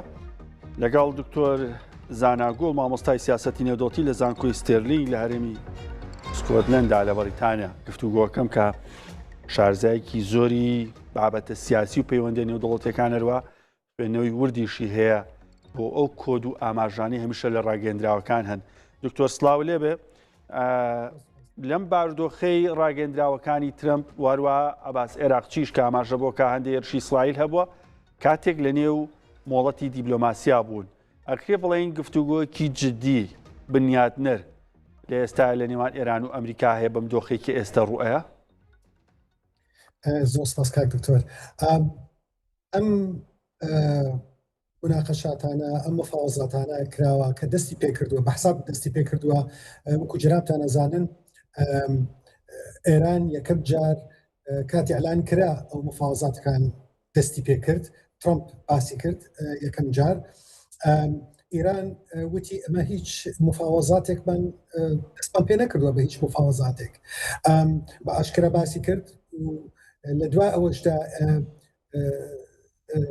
سەرۆکی پەرلەمانی ئێران ئەویش ڕەبزی کرد حارس ثەوریش ڕەبزی کرد وتیان ئێمە هیچ مناقەشەمان نەکردووە بەڵام لە عینە کاتیشدا ترامپ هەرداکۆکەی وتی هەر مفاوەزات هەیە ڕاستە مفاوەزات هەیە مفاوەزاتەکان بە شێوەیەکی جەنابتان ئەزانن بە شێوەیەکی ڕاستەوخۆ نییە پاکستان وەکو جەنابتان باستان کرد بەشدارە لە نێوان بۆ ئاسانکاریکردنی مفاوەزاتەکان کە لە شێوازێکی ناڕاستەوخۆیە وەکو ئێوەش جەنابتان ئەزانن ئێران ئەوێت 5 خاڵەکەی پێشکەش کرد بەرامبەر 15 خاڵەکەی ترامپ ئەمریکا هەردوو لە خاڵەکانیان واقعی نیە ڕیالیستی نیە لەبەرەوە ئەو خاڵانەی بە تایبەتی خاڵەکانی ئەمریکا کە داوای کرد 15 خاڵەکەی وەکو تەسلیمکردنە بۆ ئێرانیش لە عینە کاتیش ئەو خاڵانەی کە داوای کردووە ئەویش کورسە بۆ ئەمریکا جێبەجێ بکات ڕاستە مفاوەزاتەکان بە شێوەیەکی ڕاستەوخۆ نیە پاکستان و چەند وڵاتی تر حساب تورکیا و مەسریش بەشدارن لەو مفاوەزاتانە بەڵام پاکستان ڕۆڵی زیاتری هەیە ڕاست مفاوەزاتان کراوە بەڵام مفاوەزاتانە شێوەیەکی ڕاستەوخۆ نیە و لەوەش ئەچێت ئەمریکا ئەیوێت بە هەر شێوازێک بکرێت لەم شەڕە دەربچێت بەڵام ئەیوێت لە شەڕەکە دەربازی بێت دەربچێت بەڵام ناوێت بە شێوازێک دەربچێت لەم شەڕە کە زەرمەند بێت ئەمریکا زەرمەند بێت یا وڵاتانی کەنداو زەرمەند بێت بەڵام لە عینە کاتیشە بارودۆخی ئەمریکا کە جناب ئاماژەت پێکرد کە دۆخێکی تەنگەتاوی هەیە ئەوێ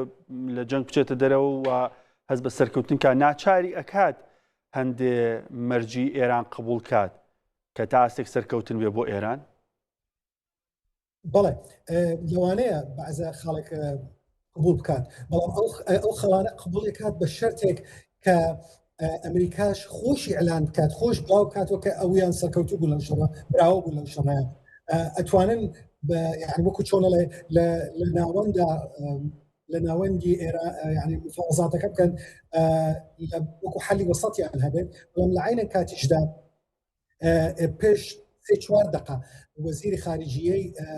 ئێران ئەعلانی کرد وتی ئیسرائیل لە مؤسسە بودجێ تەحتیەکانی ئێرانی داوە باسی کرد یەکی لە بودجێ تەحتیەکان معمەلێکی ستیل معمەلی ستیل یان داوە لە یەکیش لە محەتە کارەباییەکانیشیان داوە ئیسرائیل داوێتی قەسفی کردووە لە 3-4 بودجێ تەحتیەکە بە 3-4 دقه اینجا وزیر خارجیه ایران وتی ئەوە چوو مفاوەزاتێکە نامەیەکی نارد لە ڕای تویتەر ئەکسی پێڵێن وتی ئێمە ئێستا بەحساب ئێمە 2 ڕۆژمان هەیە لە بنیەی تەحتی نەدرێت لەم 2 ڕۆژە بەڵام ئەوە ئیسرائیل قەسفی ئەو بنیەی تەحتیە ناکات ئەوە چۆن ئەبێت ئەو ئێمە بەحساب ئێمە مفاوەزاتی بەحسابە ئەوە کە وەزیری خارجی عەباس عەراقچی باسی کرد پێش تۆزێک ئەو دانپێدانانە دکتۆر تا چەند واقعە لە ڕووی دیبلۆماسی و لە کاتێکا تا 24 ساعتی ڕابردوو ئێران کوڵی لەوا کرد کە هیچ جۆرە گفتوگۆیەکی ناڕاستەوخۆی لەگەڵ ئەمریکا هەبێ بەڵێ خۆیان ڕاستەکەی خۆی لەوە ئەچێت ئێران ئەیوێت بۆ ناوخۆی خۆی پیشان بات کە مفاوەزاتەکان ناکات لەسەر حسابی سیادەی ئێران جەنابتان ئەزانن ئێران طبقەیەکی سیاسیکی گرنگ زۆر لێ کوژراوە ئایەت الله ئەوانە وەزیرە زۆر کەسی لە حرس ثەوری لە سەرۆکی حرسی ثەوری ئەو مەسوولە گەورەکانیان هەمیان لێ کوژراوە ئەیانەوەش پیشان بن کە ئێران مفاوەزاتەکان ناکات لەسەر حسابی زەرمەند بێت لەسەر ئاستێک بێت کە زەرمەند ئەوێ ئەو مفاوەزاتانە بکات بە شێوازێک دەرکەوێت کە بەتوانایە ئەتوانێت ئەو مسەیترە لە مفاوەزاتەکانە لەبەرەوەش 2 بەسج ئەنێرێت لەوە ئەچێت 2 بەسج بنێرێت مەسیجێک بۆ ناخۆ بنێرێت کە ئەو مفاوەزاتانە ناکرێت سەر حسابی ئێران و مەسیجێکی ناڕاستەخۆ ئەنێرێ بۆ ئەمریکا خەریکە مفاوەزاتی شەکەن ترامپ پێش 2 ڕۆژ قسەیەکی کرد لە کۆبنەوەکەی لە کۆبنەوەیەکە لەسەر ئەخباریش پیشانیدا ترامپ وتی ئێمە دیاریکمان وەرگرتووە لە ئێران وابزەش لەوانەیە بە باستان کردێت وتی جا پرسیارێک وتی دیاریەکان چییە خەڵک پرسیارە لێ کرد وتی دیارەکە ئەوەیە هەشت سەفینەی نەوت هێشتوانە بڕوات بە عەلەمی پاکستانیان اینجا دوانی زیاتریشان دوای ئەوە هێشت بڕوات دوو سەفینەی نەوتی تابێت یعنی 10 سەفینە بە شێوەیەکی گشتی بڕوات ما اینجا ترامپ وتی ئەوە مانای ئەوەیە ئێمە کە ئەوە ئێران ئەوە وەکو بە شێوەیەکی ناڕاستەوخۆ پیشانیدا کە ئەوان لە مفاوەزاتن ئەوەش وەکو دیاریە بۆ ئەمریکا کە 10 سەفینەی نەوتی تابێ شتیا بووە بڕوات لە هەرمز ئەمەدەی قرمز یعنی مانای ئەوە چیە مانای ئەوە ئێرانیش لەوانەیە تۆزە یاریکی شەکات لەم بابەتێ دیاریەکان یاریەکە چییە یاریکە ئەوەیە مفاوەزاتەکات بە شێوەیەکی ناڕاستەوخۆ لەگەڵ ئەمریکا ئەوێ پیشان بات کە ئەویش لە مفاوەزاتە بەڵام لە عینەن کاتیشتا لە ئەعلامە بۆ ئێران بۆ خەڵکی ئێران بۆ خەڵکی ناوچەکە ئەڵێ ئێمە مفاوەزاتەکان ناکەین لەسەر حسابی خۆمان بە قسەیەکی زۆر ڕق بەرامبەر ئەمریکاکەن لەبەرەوە ئێرانیش دیبلۆماسیەت زیاتر بەکارهێنێ لە بوارەیە بە شێوەیەکی ناڕاستەوخۆ لە ژێرژێرەوە بەڵام لە عینەن کاتیشە بە ئاشکراش ئەوە ناڵێت بە ئاشکرا ئەڵێ ئێمە توانامان هەیە شەڕکەین توانامان هەیە بەردەوامی لە شەڕەیە و لەم جەنگی لەبەرەوەش ئێران دکتۆر تا چەند ئاساییە لە بابەتی سیاسیە بابەتە سیاسیەکان بکرێتە قوربانی بابەتە ئابوووریەکان وەگەوەی کە ئێستا باسەکە لەم هەنگاوانی ئەمریکاینێ لە ڕاگەندراوەکانی ترمپ کە مەبەستێتی بازاڕی وزە تا ئەستێ کۆنتترۆلکە و ئێستا نرخی نەوتیش ڕۆیتەر زەڵێت کە لە مامەڵەی پێشوەختەیە گەیشتوتە $112 و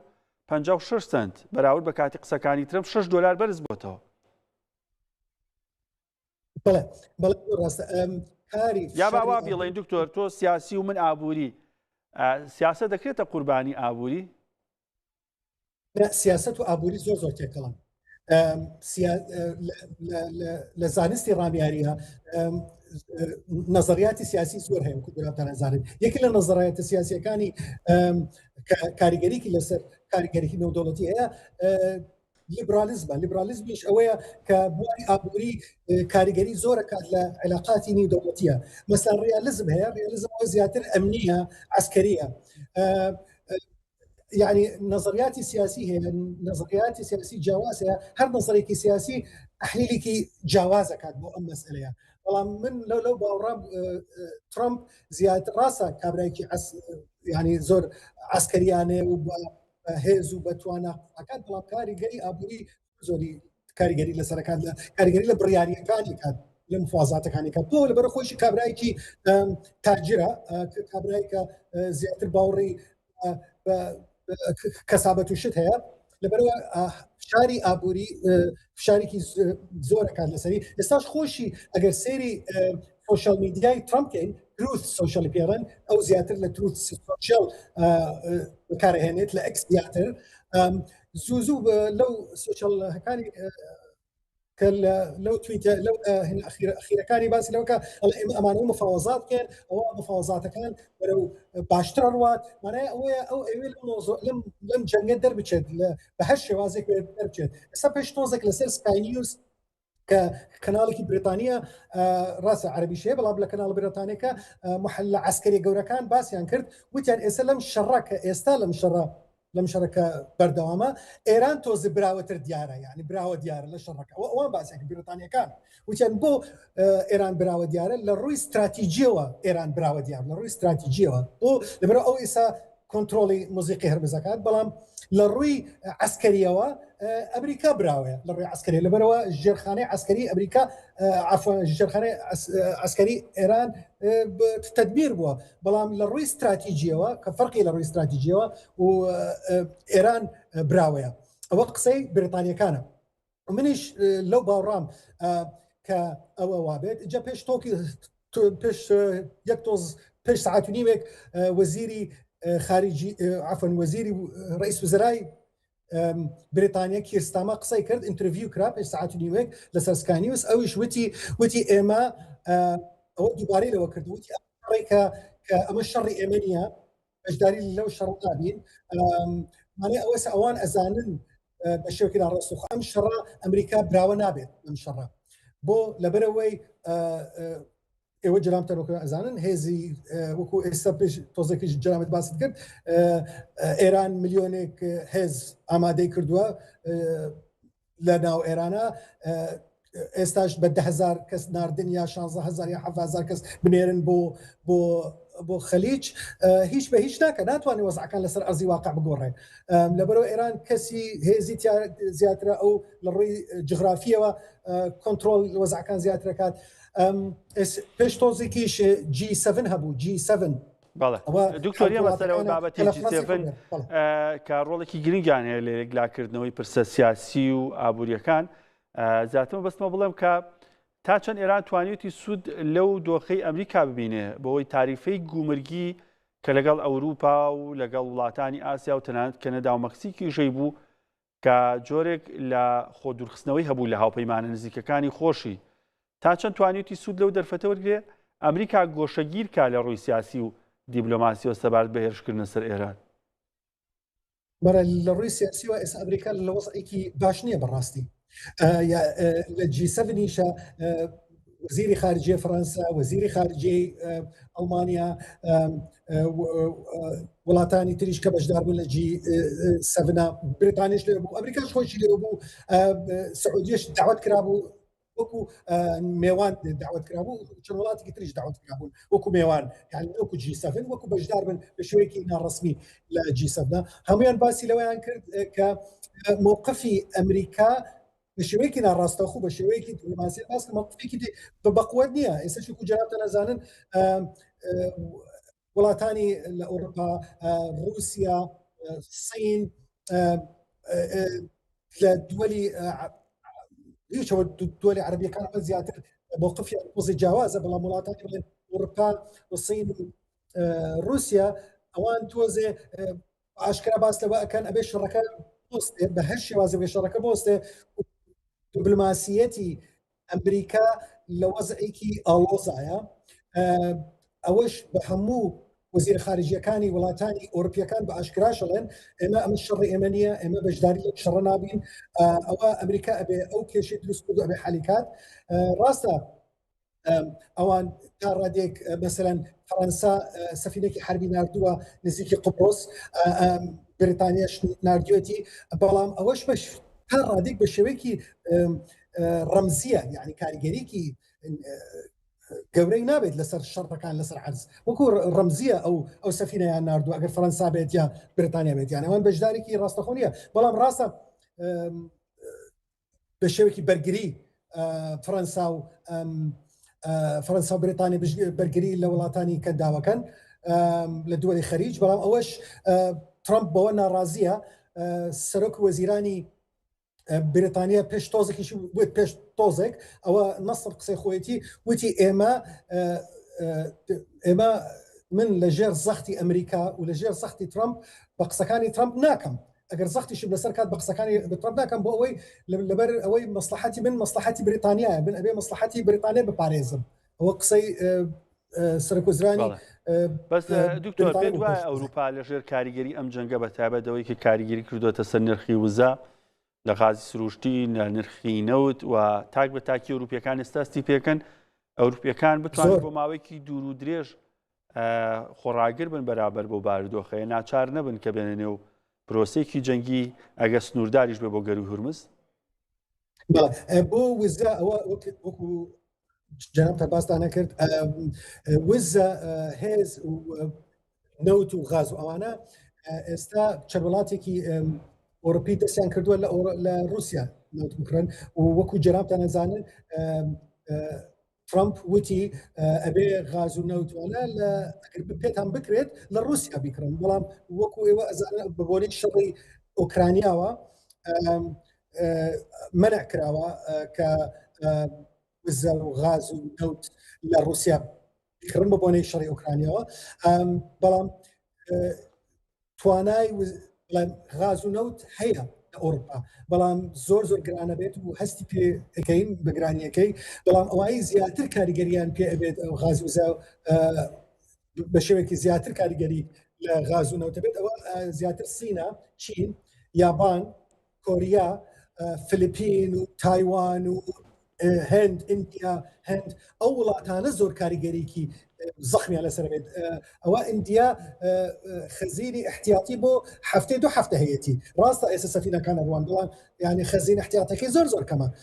سین بۆ ماوەی 5 مانگ خەزینی احتیاطی هەیە 5 مانگ یعنی ئیتر دوای 5 مانگەکە ئیتر نەوتی نابێت ڕاستە ئێستا سەفینەکەم کەمە ڕوات سەفینە نەوتە ڕوات بەڵام ئەوش بەشی ناکە کۆریای جنوبی بۆ ماوەی 2 مانگ 3 مانگ نەوتی هەیە خەزینی احتیاطیان هەیە ئەوە یابانی شۆکو بۆ باسم کرد یابان بۆ تقریبان 3-4 مانگیش هەیەی خەزین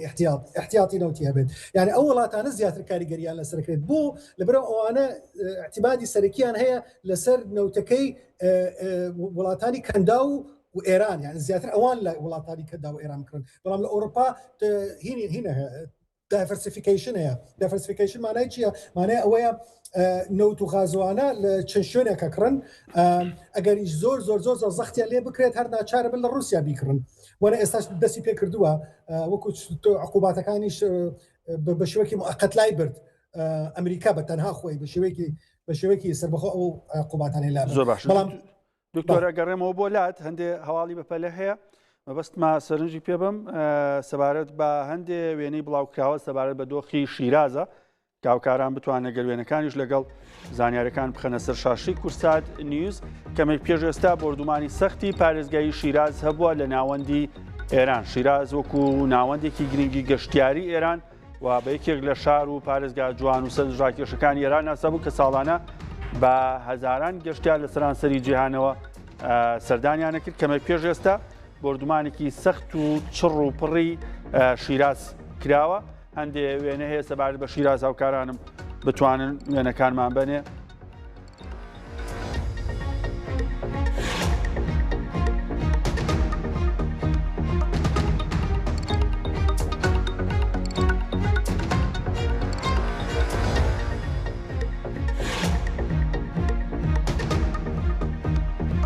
وێنەکە نییە زۆر دەمێکێ نردوومە ئەیکوا بمانە نێ بە نانی لەگە قسەکانە بڕوا کە قسەمان تاو کە دوایە و بمانە نێ نابێت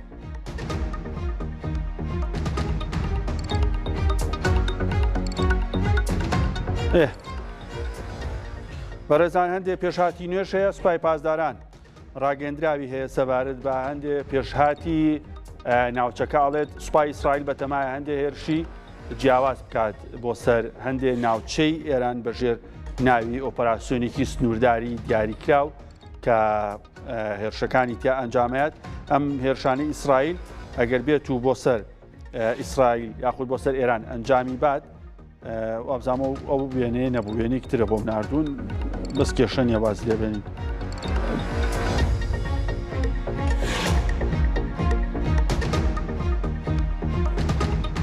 سوپای پازانان ئەڵێ کە هێرشەکانمان بۆ سەر ئیسرائیل وەکو 19 مانگ ئەنجامەین 19 ئەگە بیرتان بێ لە 19 سوپای پاسدارانی کۆماری ئیسلامی ئێران هێرشێکی موشکی فراوانی کردە سەر هەندێ ناوچە لە ئیسرائیل وەکو پاڵاوگەی نەوتی بازان لە حەیفا کە کاریگەریکی گەورەی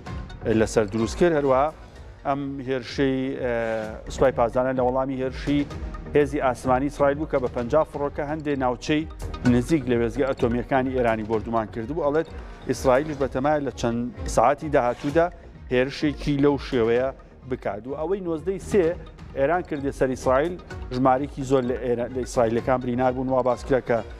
زیاتر لە 1000 کەس لە ئەنجامی هێرشی ئەو شەوەیە لە ئیسرائیل بریندار بوون و ڕۆڵێکی گرنگی هەبوو لە دەنگدانەوەیکی گەورەی هەبوو تەنها زۆر کە زوا باسییان کرد کە ئەگەری هەیە ئەو هێرشەی ئیسرائیل بۆ سەر هێرشەی سوپای پاسداران بۆ سەر ئیسرائیل جۆرێک بێت لەوەی کە جۆرێک لە ڕێککەوتن هەبوو بێ یاخود ئەگەر بەستە بوو بێ ئیسرائیل مەبەستی بۆ هێرشی بکرێتە سەر بەڕاستەوە خۆ بەشێک لە هێرشەکانی گواستەوە گەربیرتان بێ سوپای پاسداران وڵە هێرشی هاوشێوە ئاکەین هەروەها هۆشدارێکی بڵاو کردوێتەوە سوپای پاسداران ئەڵێ لە ئەنجامی و هێرشانی کە کراوەتە سەر بنکە و بارگاکانەوە بەتایبەت بۆ کارگەکانی ئستیل لە قەتەر بەحرین عەرەبستانی سعودی ئیماراتی عەرەبی و کوێیت و ئیسرائیل ئەو کارگە و ناوچە پیشەسازیانی کە هەن تکایە لی دوورکەونەوە چکە سوپای پاسداران بردومانێکە بەتایبەت لە ئیسرائیل یەهودا ستیل لە ئەشدود، هەروە لە بەحرین سڵوب جایز لە حەید، هەروەها ئیمارات ستیل ئەرکان ناوچەی یاخود کارگەی ستیل ئەرکان، ئیمارات ستیل ئەرکان لە ئەبوزەبی، کوێیتیش یونایتد ستیل کۆمپانی و کە لە ناوچەی شوعەیبەیە، و هەروە لە عەرەبستان حەدید SABIC لە ناوچەی جوبەیل، هەروەها قەتەریش قەتەر ستیل لە مەسعید. ئەم پێشهاتە ڕووداوێکی نوێیە لە دوای ئەوەی کە عەباس عێراقچی وتی فترەیەکی دیبلۆماسیمان هەبووە لەگەڵ ئێرانە. دکتۆر زانە ئەم پێشهاتانەی کە سوپای پازارانێک گرێتە بەر و هەڕەشەی هێرشی تون دەکات، ئەوێ قودرەتی خۆی پیشان بە مەبەستێتی لە کاتی دانوستانەکان ئەم قودرەتی خۆی پیشانبایە خۆت هێشتا توانای ئێران ماوە بۆ ئەوەی مەترسی گەورە و جددی لەسەر بەرژەوەندەکانی ئەمریکا لە ناوچەکە دروستکە.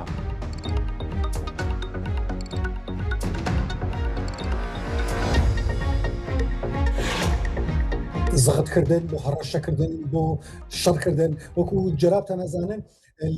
ئەوە لەسەر عەلامی ئەمریکیەکان و بریتانیەکانیش باسیەکەن. ئێستا نزیکەی 700,000 تقریبا لە دەوری 700,000 درۆنیان ماوە. وابزانم نزیکەی ئەو بە جۆرە عەلامی غەربی لە نزیکی 1000 ساڕۆخی بالیستیک شتێکیان ماوە، شتێکی ئاوا لەو ڕقەمە لەو دەورەیە. لەبەرەوە ئەوان بێجگە لەوەشدا کە بێژگە لە ساڕۆخەکان و لە موشک و ساڕۆخ و درۆن هێزی چەکداری زۆری هەیە. یعنی ئەگەر لە داهاتووە ئەگەر شەڕ ببێت لەسەر عەرز وەکو جەنابتان نەزانن دەبابەی هەیە، مەدفەعیە هەیە، ساڕۆخی بۆ مەداقەریبی هەیە. یان لەبەرەوە ئەو توانای شەڕی هەیە. اینجا بێجگە لە توانای شەڕەکە ئێستا لە ڕووی سیاسیەوە و لە ڕووی سیاسیەوە وا دەرەکەوێت بۆ خەڵکی دەرەوە، بۆ خەڵکی لەوانەیە لە دەرەوە ئێرانن کە موسساتەکان و دابوو دەستگاکانی ئێران هەرتا ئێستا ماون. یعنی هەرتا ئێستا ئیشەکەن و بە ئیشی خوانە ڕۆن و هیچ ڕاپەڕینێک یا هیچ پەلامارێک نەدراوە دژی دابوو دەستگاکانی ئێران لەلایەن ئێرانیەکان و لەلایەن خەڵکەوە. لەبەرەوە لە ڕووی سیاسیەوە لە ڕووی عسکەریەوە هەر ئەو ماوە و توانای هەیە. جەلعینە کاتیشدای وەکو جەنابتان نەزانن ئیسرائیلیش زۆر ئەزیەتی خواردووە بەم قەسفانەکە ئێران عەزیەتی داوە. ئەو ڕۆژ دوێنەش و پێش لەسەر ئەخبار زوو دەرەچێ وەکو جەنابتان باستان کرد لە حەیفا، لە تەلئەبیب، لە زۆر لە ناوچەکاندا قەسفەکان هەر بەردەوامە، کاریگەریکی زۆری هەیە. خەڵک بریندار کەس بریندار بووە ڕۆژانە بە شوێکی گشتی بڵێن. لەبەرەوە ئیسرائیل لە زێر زەختایە و بێژگە ئەوەی کە وڵاتانی کەنداویش ئەوانش لە مشتڕیان. لەبەرەوە ئێران توانای هەیە هەر بەردەوام بێت لە مشتڕە و چەک و خەزینەی هەیە و هێزەکانیشیان تا ڕادێک معنەویاتیان لەوە ئەچێت بەرزە. اینجا شتێکی تریش بۆ پرۆپاگاندا ئێوە وەکو جەنابتان زانن لەسەر سۆشیال میدیا ئێران لە پرۆپاگاندایە زۆر شتێکی دیاری کراوی کردووە. بۆ نمونە زۆر ڤیدیۆ لەسەر تیکتۆک و فەیسبوک و ئینستاگرام ئەمانە تا چەند کاردانەوەی بێت لەسەر بابەتە سیاسیەکان بەتایبەت ئەو ڕۆڵەی میدیای گێڕێ چ لەلایەن دیموکراتەکان بێ بۆ ناوخۆ شەقامی ئەمریکی، چ لەلایەن ئەوروپیەکان بێ بۆ زیاتر فشارکردن لە ئەمریکا و ئەو جۆرە لە بێمنەتی ترەمپ کە لە ماوەی یەک ساڵی ڕابردووی دەسەڵاتی خۆیان بەرامبەر بە ئەوروپیەکان هەیبوو، وەروە بۆ بابەتی دانوستانیش تا چەند ئەم بابەتانە توانێت ڕۆڵی کاریگەری هەبێ. ئەم باوەتانە کە ڕۆڵی کاریگەریان زۆرە. لەبەرەوەش وەکو ئێوە جەنابتان زانن ئەگەر لە ڕووی میدیاوە لە ڕووی ئیعلامەوە ترامپ و ئەوانە زۆر کاریگەری بە ئیعلامەدەن. ئێستا لە ئەمریکا ئەوانەی پشتگیری لە ترامپەکەن انشقاقیان کەوتۆتە ناویانە کە پێ دەڵێن ماگایان پێڵێن وەکو جەنابتان ئەزانن ماگا کە ئەوانەی پشتگیری لە حرەکەتی ترامپەکەن کە ئەوان ڕاستن متطرفن عنسریەکان تا بڵێن تا ڕادێک ماگایان پێڵێن ئەوان انشقاقیش کەوتۆتە لە ناویان انشقاقەکان لەناو ئەو کەوتووە بەسەر بۆ نمونە کەناڵێک هەیە ماکس نیوسی پێڵێن ئەو ماکس نیوسە لە فۆکس نیوز هینترە متطرفترە بەرەو ڕاست ینی بەرەو پشتگیریکردن لە دژی ئەوانەی وڵاتانی ڕۆژهڵاتی ناوەڕاستن ئەوەی ماکس نیوسە کە زیاتر متطرفە لە جەمهوریەکانیش متطرفترن ئەوان زیاتر بەعزە کەسێکیان ڕخنە لە ترامپەگرن یعنی ماگا ئەو خۆشی پێش دوو ڕۆژ کە ترامپ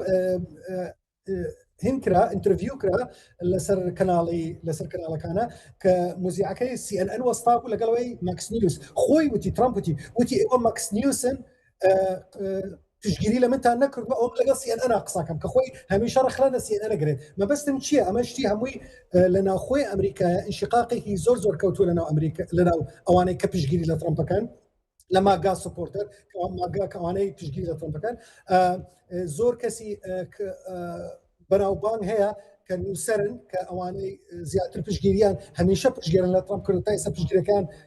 وەکو انشقاق وەکو اختلافێکیان لە ناویانە کەوتووە لەبەرەوە ئەمریکا ئاگادارە لەو شتێک ئەوە کاریگەریکی یعنی میدیا ئەعلام کاریگەریکی زۆر ئەکاتە لەسەر ترامپا ئەوەش لەبەر ئەوەیە کە ئێستا هەموو میدیاکان ئێستا لە بریتانیا و لە ئەمریکاوانە زیاتر بە بریتانیا ئەوروپا ئەوانەی بەوردی گوێ لێ بگرین هەموویان دەڵێن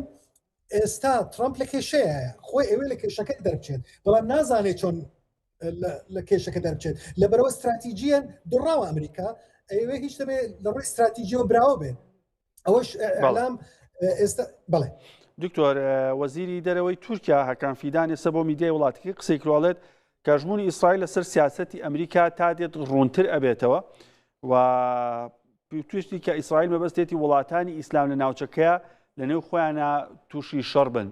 ئامۆژگاریمان بۆ ئێران و وڵاتانی ناوچەکە ئەوەیە کە نەکەونە ئەم داوەوە ڕۆڵی تورکیا تاکو ئێستا وەکو تەماشاکارە بینرێت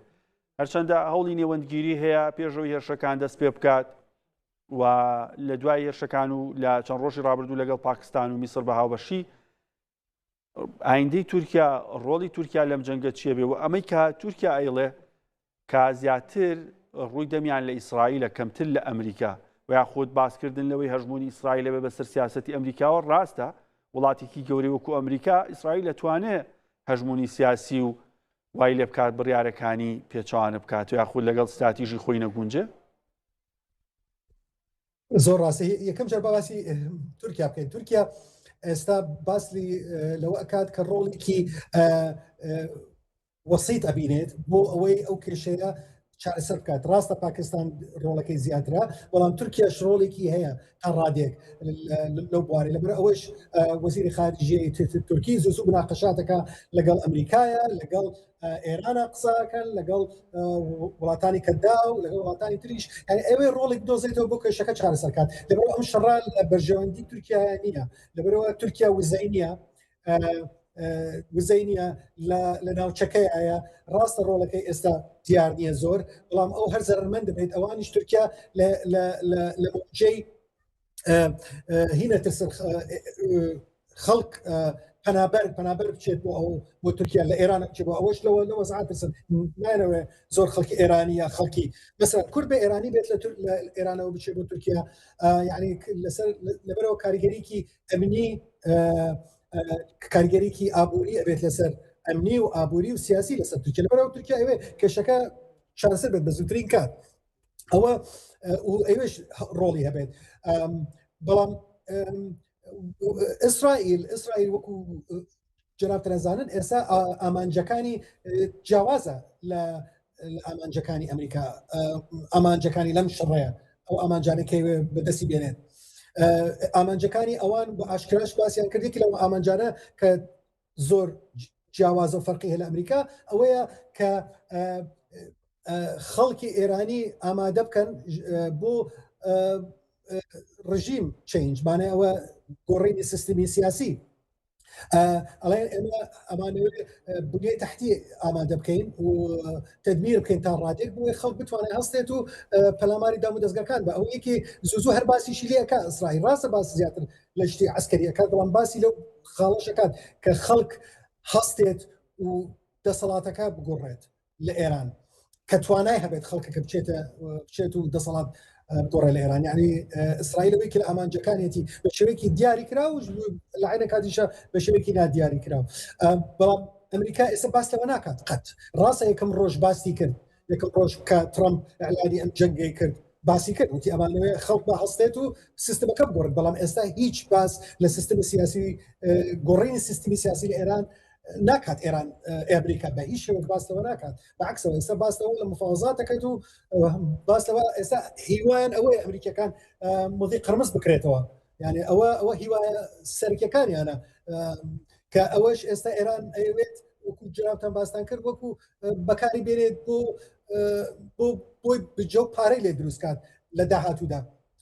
ئێرانیش ئەو کەیسەی پێشکەش کردووە وتوێتی ئەو وڵاتان لە جیهان زۆر هەن لە مەضیق کە زۆر نزیکە لە شکل و لە شکلەکەی ئەوەی لای خۆمان بەسم لە مەضیقی هەرمز ئەوانش پارەی تا دروستەکەن ئێمەش ئەتوانین لە عینە کاتیش شتێکی وا بکەین لەبەرەوە ئامانجەکانی ئەمریکا و ئیسرائیل ئامانجیان ئێستا تا ڕادێک فەرقی هەیە و ئەوانەی محللی سیاسی لە ئەوروپا و ئەمریکا و هەمویان ئاگادارن بۆ وەزعەیە لەبەرەوە بەڵام کە بگاتە بڕیاری کۆتایی بڕیاری نهایی ئەگەر ئەمریکا بڕیار بدات کە ئەم شەڕ بۆستێت ئیسرائیلیش ئەیوەستێنێت لەبەرەوە ناچارە بێت بۆستێنێت ئیسرائیل توانای نابێت بەردەوام بێت بەم شەڕ ئەگەر ئەمریکا پشتگیری دەکات زۆر باشە دکتۆر زانە گۆڵ زۆر سپاس کە لە بەریتانیاەوە لەگەڵمان بووی شرۆڤ و شیکارێکی زۆر باشی بۆ کردین بە چاڕوونێکی زۆر باشیانی لەسەر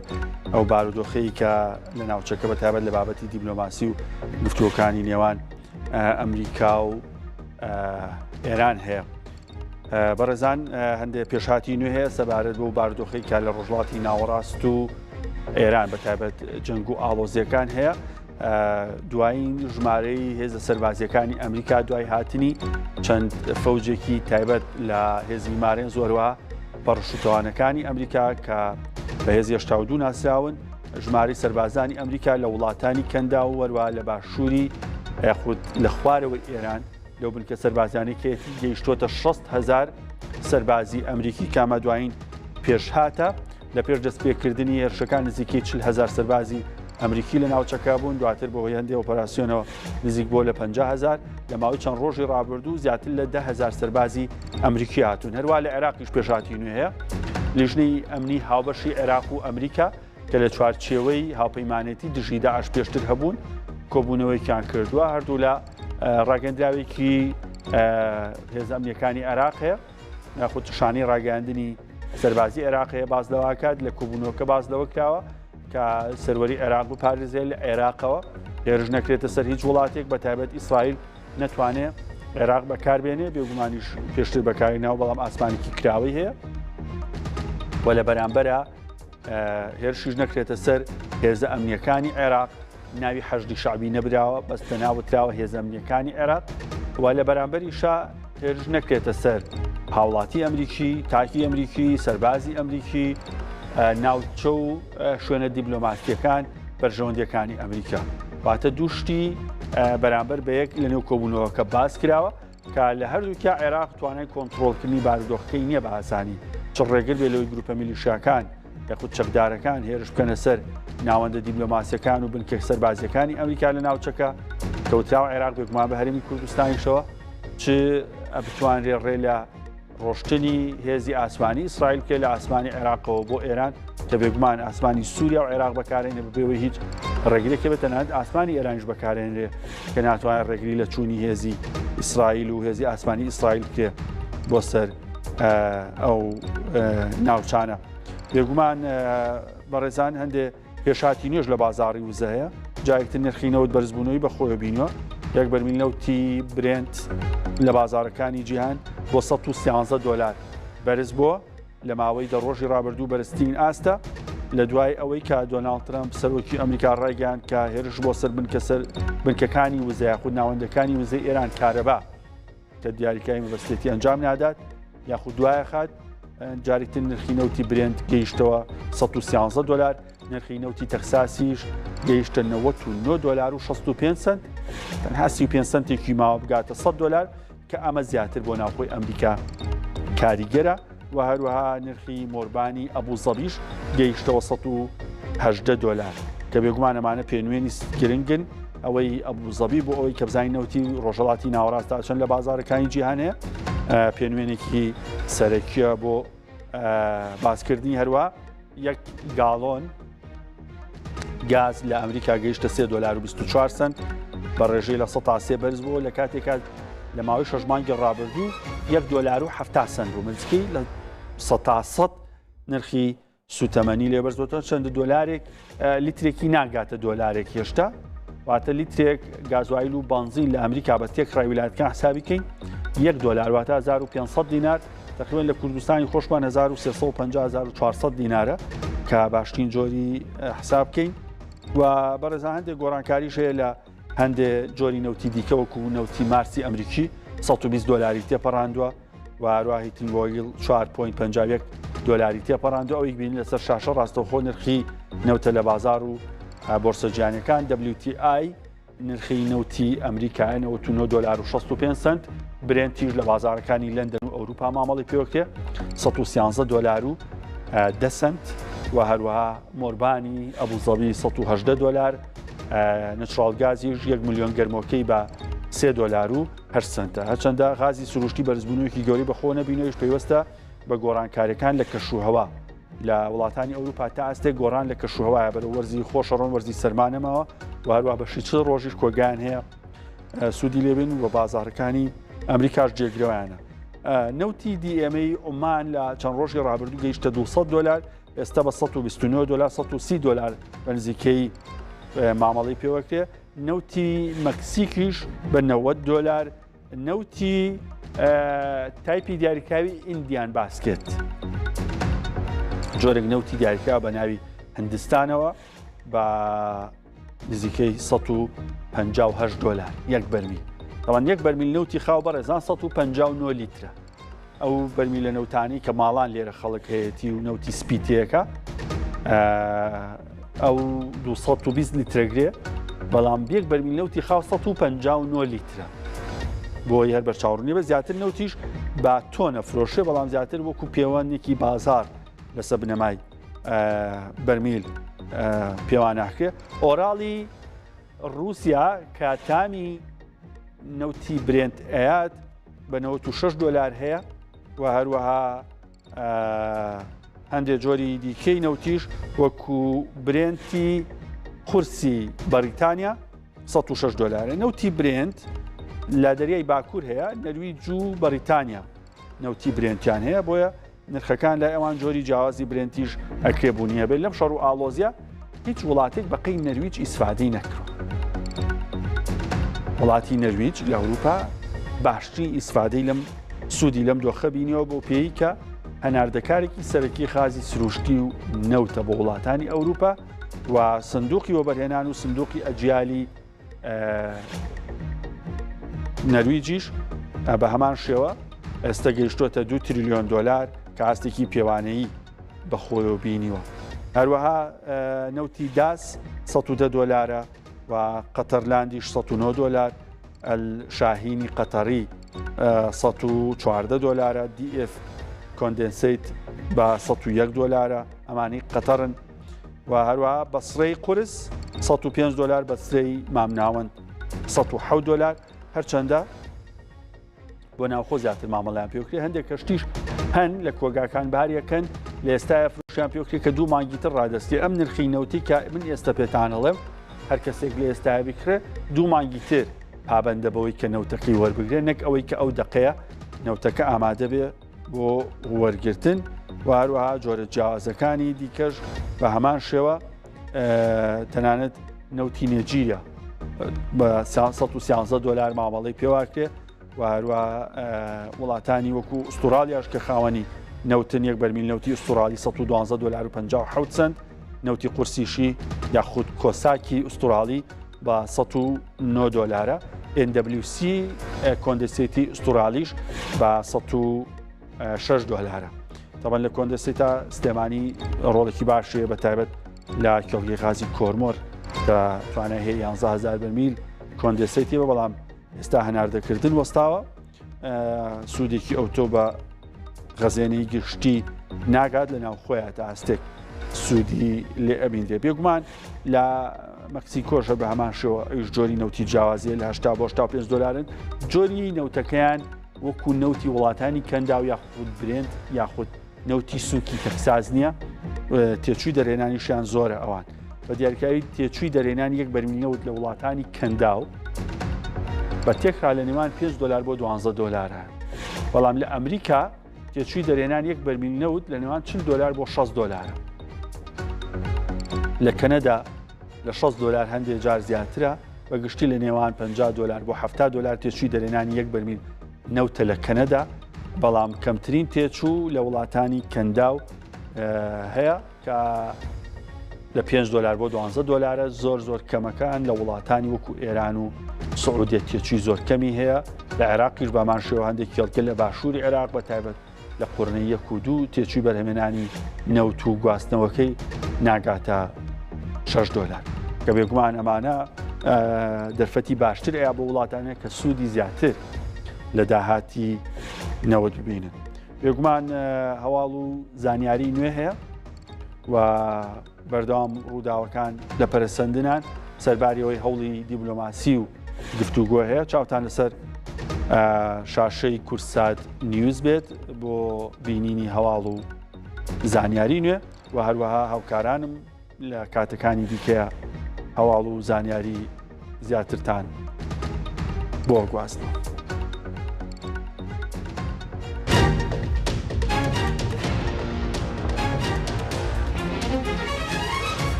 سلێمانی هەولێر دهۆک هەڵەبجا کەرکووک سلێمانی هەولێر دیالە ڕواندز ئامێدیێ هەولێر کەرکووک ئاکرێ کەرکووک ڕانیا کەلان سلێمانی کفری باخدا سلێمانی چەند چەماڵ بەغدا سلێمانی شنگال سلێمانی قامشلو سلێمانی حەشەکی تاران ئەستانبول غەزە فلسطین القاهرة سلێمانی نیویۆرک